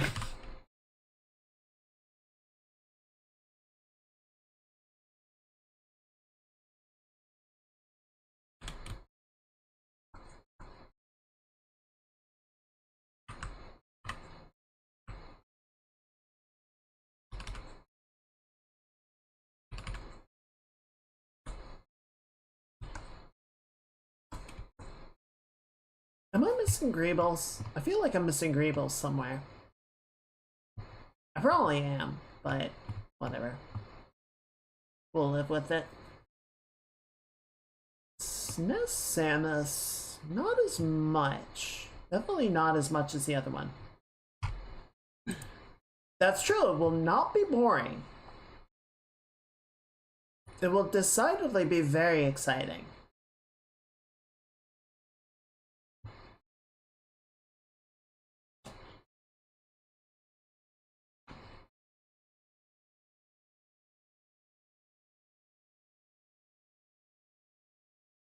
Let's see, that looks pretty good.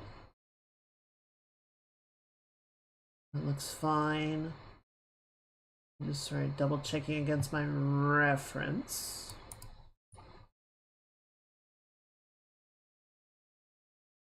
If the shoe looks okay. Yeah, it looks alright. There's not a lot of detail in there. I mean, you could add more. And sort of add some like construction or paneling or whatever. But not overly concerned with it.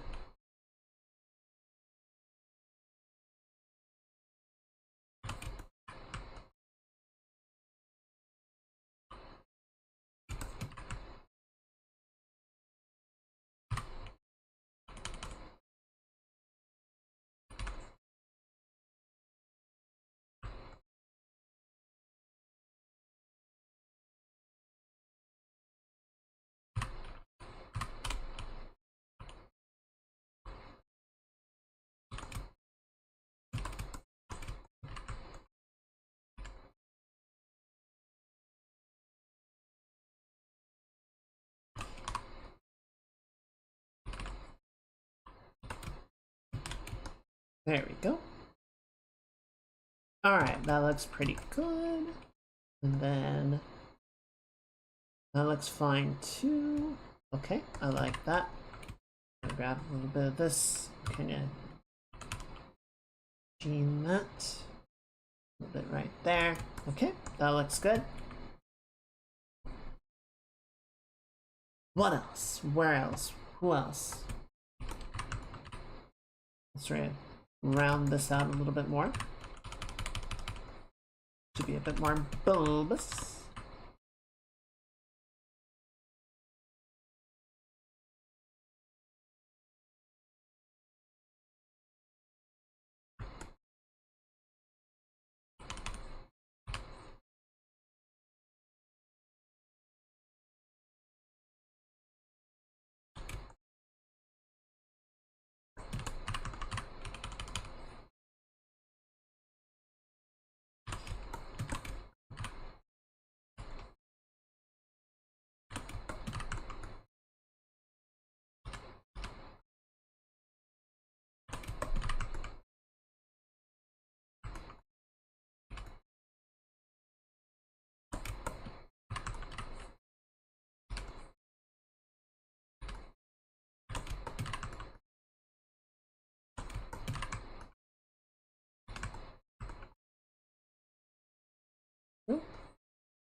I'm sorry, trying to reconcile what's going on in this little alcove.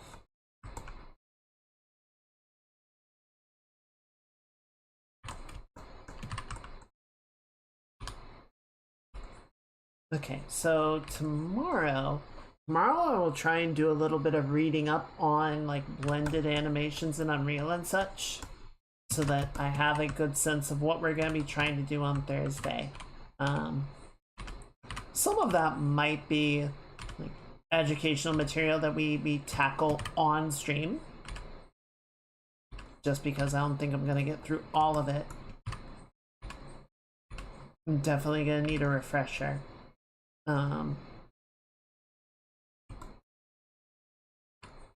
Also, one thing I'm not sure about, so we have the level sequence set up, right? We have the walk cycle that we've been doing.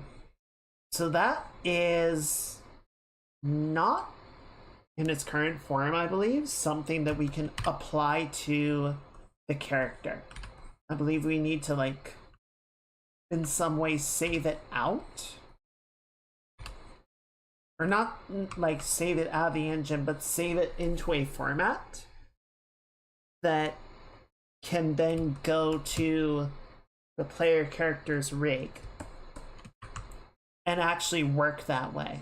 You know, the can be used with like inputs to create the desired end result, if that makes sense. So need to look a little bit into that, and need to look a little bit into the blended animation stuff, so that, you know, we can sort of like,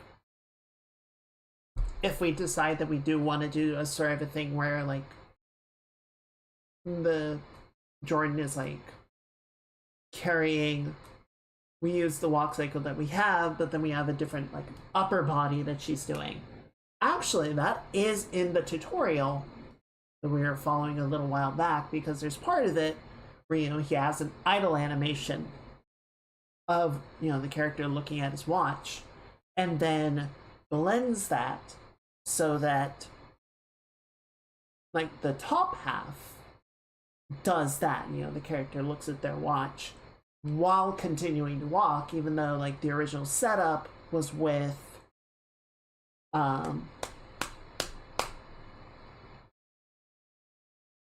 the character standing. So you can probably just go back to that tutorial and get a lot of what we need, but I'll look into it, see if I can't get it sort of set up beforehand, have some idea of what we're going to be doing and how we're going to do it.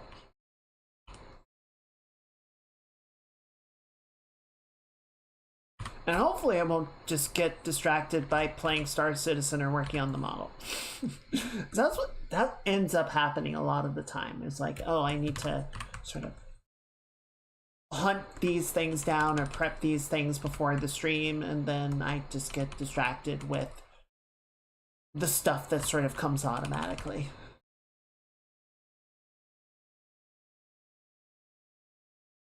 Terrible habit, really.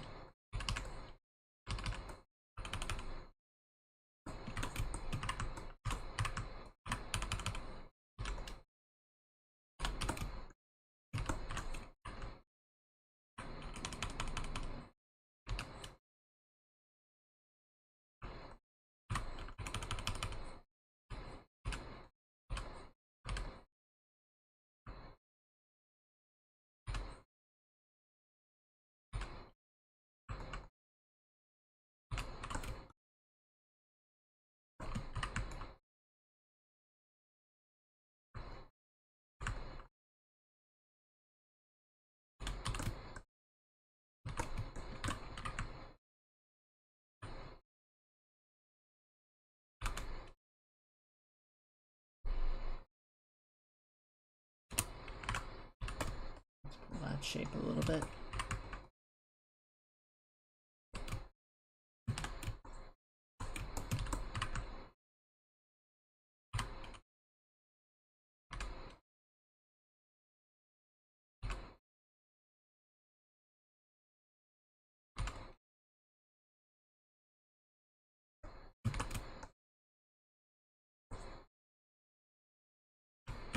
I'm gonna try one thing really quickly, just see what it looks like.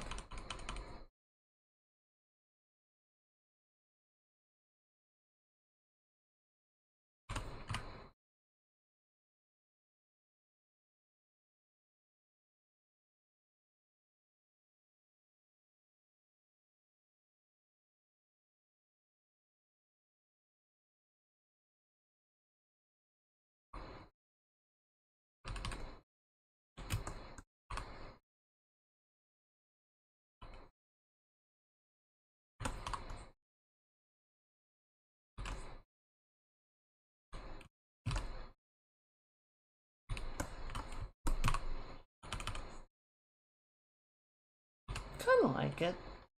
Kind of gives the sense of the gun, like,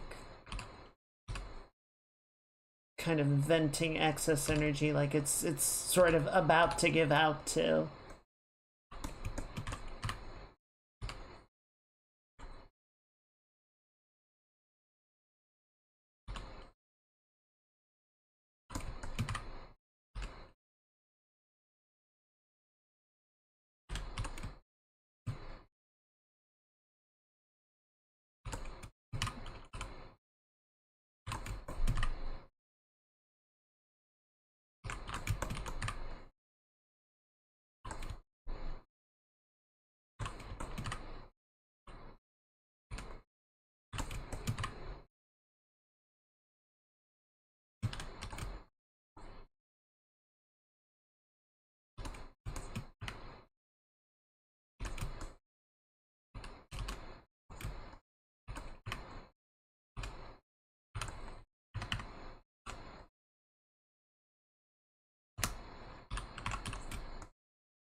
Okay, let's go ahead and flip it back. I don't think we really need that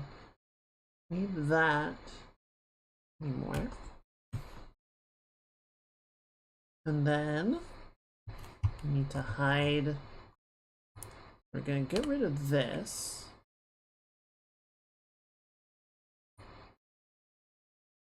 Hide the background. And we can hide all of these. Let's go ahead and copy all these in. I'm going to desaturate again. And let's go ahead and crank those levels.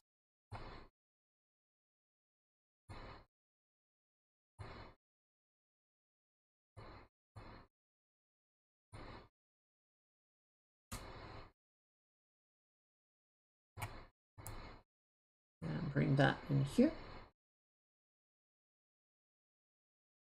Honestly, it looks kind of cool. I kind of like the look of that, just on its own.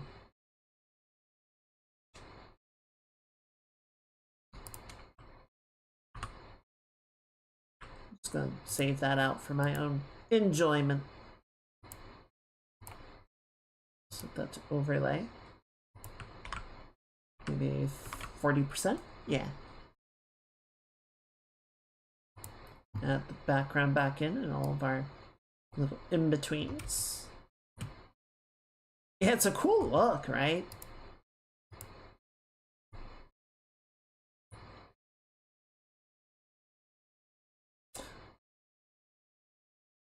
One second. Scale, rotate, free position, interpolation.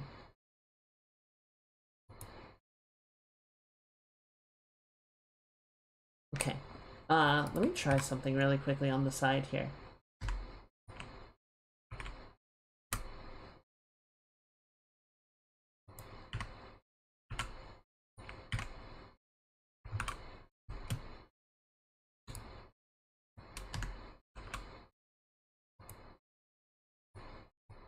We're gonna do nearest neighbor and crunch down like so.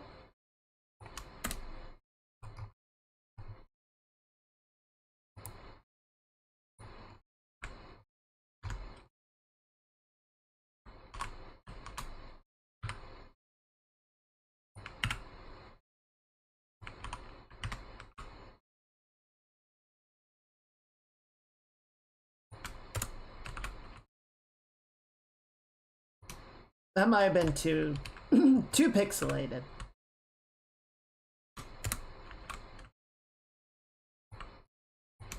That's not bad.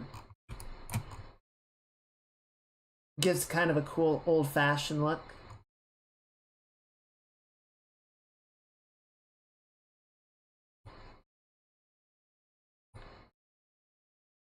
Okay.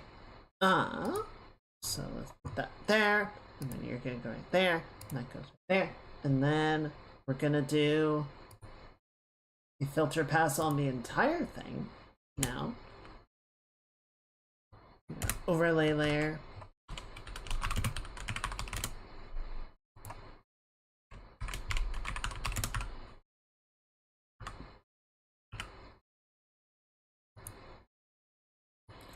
And we're gonna try vignetting it, but I think we're gonna leave the dark part of the post-process pretty minimal.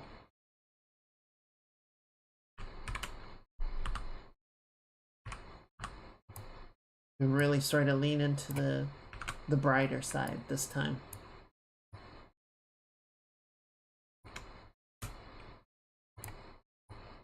Set that to overlay. Completely cook the entire thing, though again I kind of don't hate it. Well, not. And then this can drop to like 30%, and then this should probably drop pretty low because we can't really read the face. So yeah, it doesn't do a ton. Well, I don't know. I think that works pretty well. I think that adds that little bit of like overdraw, that brightening out. Let's go ahead and drop the vignette a little bit more.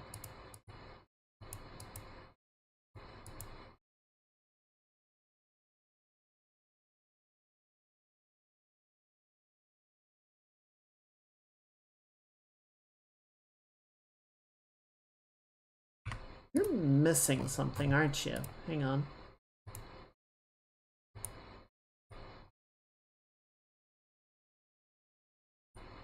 You are.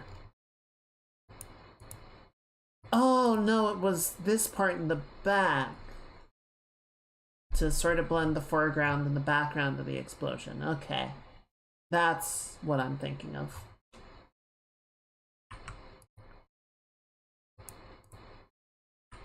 Okay. Like a little touch up. Just breaking up some of the shapes in here. Making the explosion feel a little bit more organic.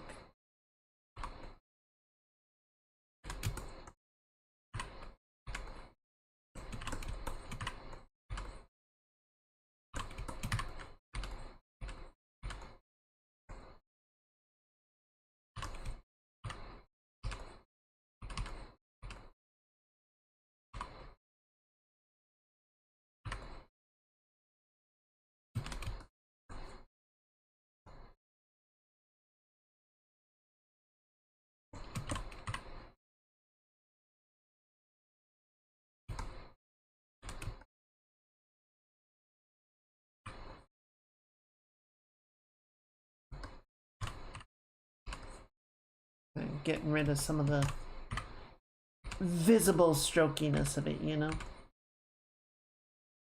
Okay, cool.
Alright. I'm good to call it with that. So let's go ahead and get rid of that layer because I don't need it. And turn that back on. Yep. I think that's pretty good. I think that's pretty good.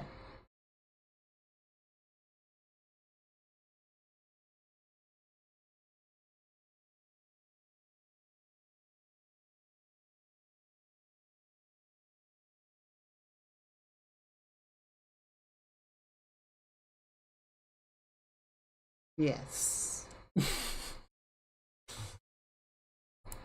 I'm gonna knock down the sort of dark gradient on Ridley just a little bit because the post-processing is sort of amplifying that and it makes it a little too intense.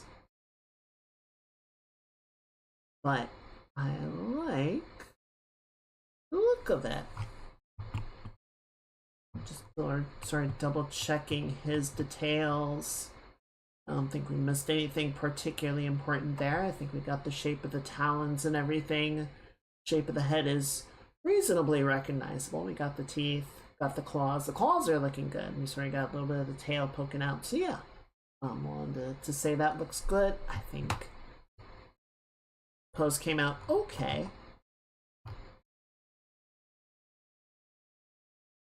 I think it was kind of fun balancing out the battle damage and using parts of the sketch to let that sort of shine through.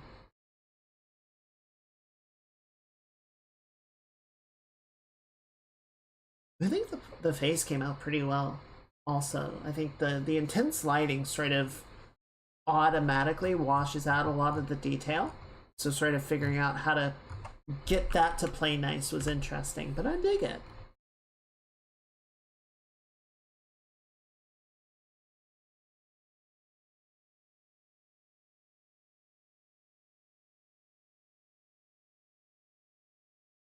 Thank you. I'm glad you like it. I think one more thing. Last thing, I promise. Which admittedly might make things a little bit complicated because this might involve, yeah, this is gonna involve multiple recaptures, but that's fine.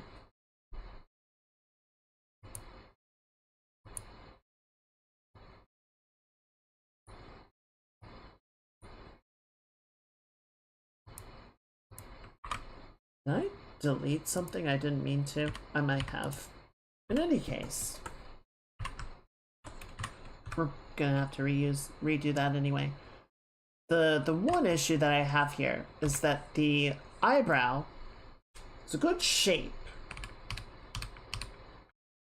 but it's coming down too sharp to the camera. So it's not following the curve of the face, the curve of the scalp, the brow line. There we go. So we need to sort of curve it out so that that feels more natural.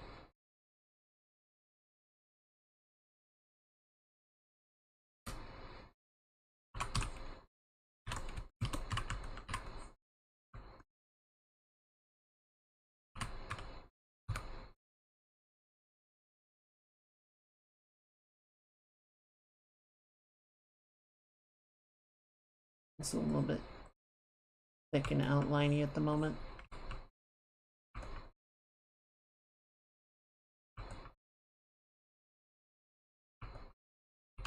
Sort of backfill. I was gonna do this on another layer, and I was like, you know what? It's fine. We can just do it here.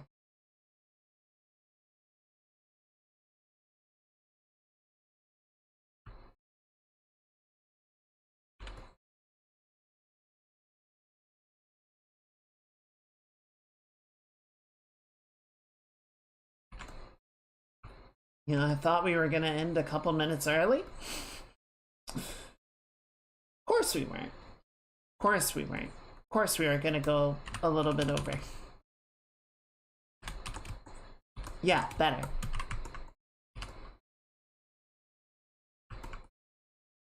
Sort of reintroduce the overlap right there.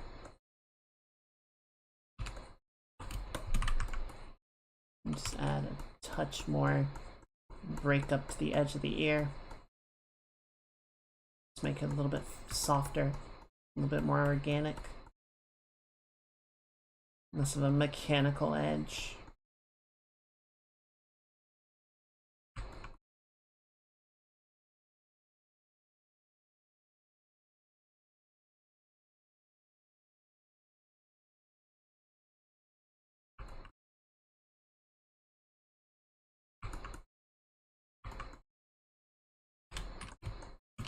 Yeah, that's nice. That's good. I like that. I like that little touch up. And that the adjustment to the eyebrow feels good too. Okay, cool. So 2 more captures, or 1 more recapture, and we'll be good. So let's bring this back in, delete that. Kind of washes everything out, that's fine. Because we just need to do that, and then turn this off. I'm gonna group all these up, just so I can turn them off more easily. And then you,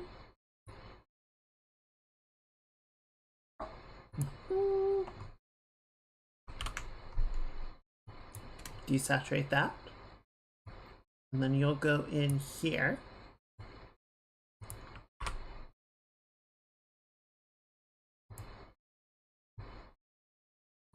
And then turn all this back on.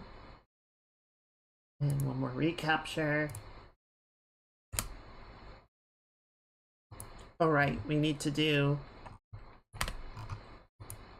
the levels processing on this first.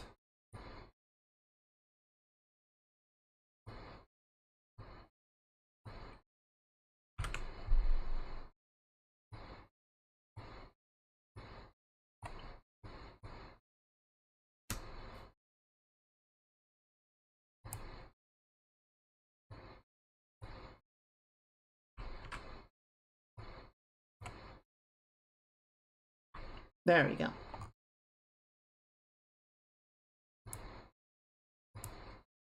Okay, and then put that there, desaturate it, drop it in there, and set it to like goodness, like 30%. Just enough to get that little like oomph of focus, right? Good.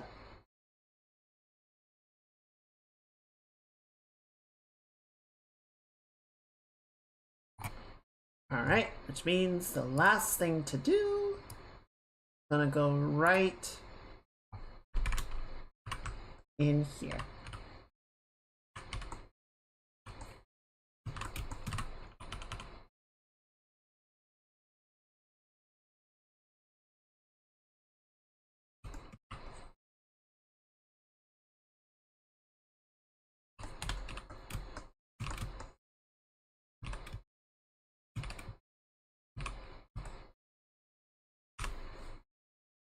Yeah.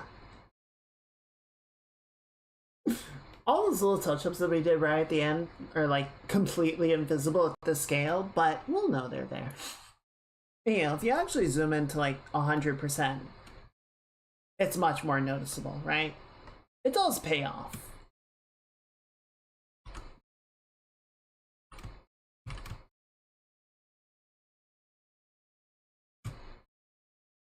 This was a fun one. There's definitely a lot of like interesting challenges to figure out, but you know, I think it got off to a really good start, right? I think you're able to sort of like get it on the page and really sort of figure it out, and I feel like I had a good sense of what I did need to do to get going with it and what I didn't, right? Like I didn't bother stressing all the details of the armor or the specifics of the anatomy or anything, because like we'll figure those out as we go.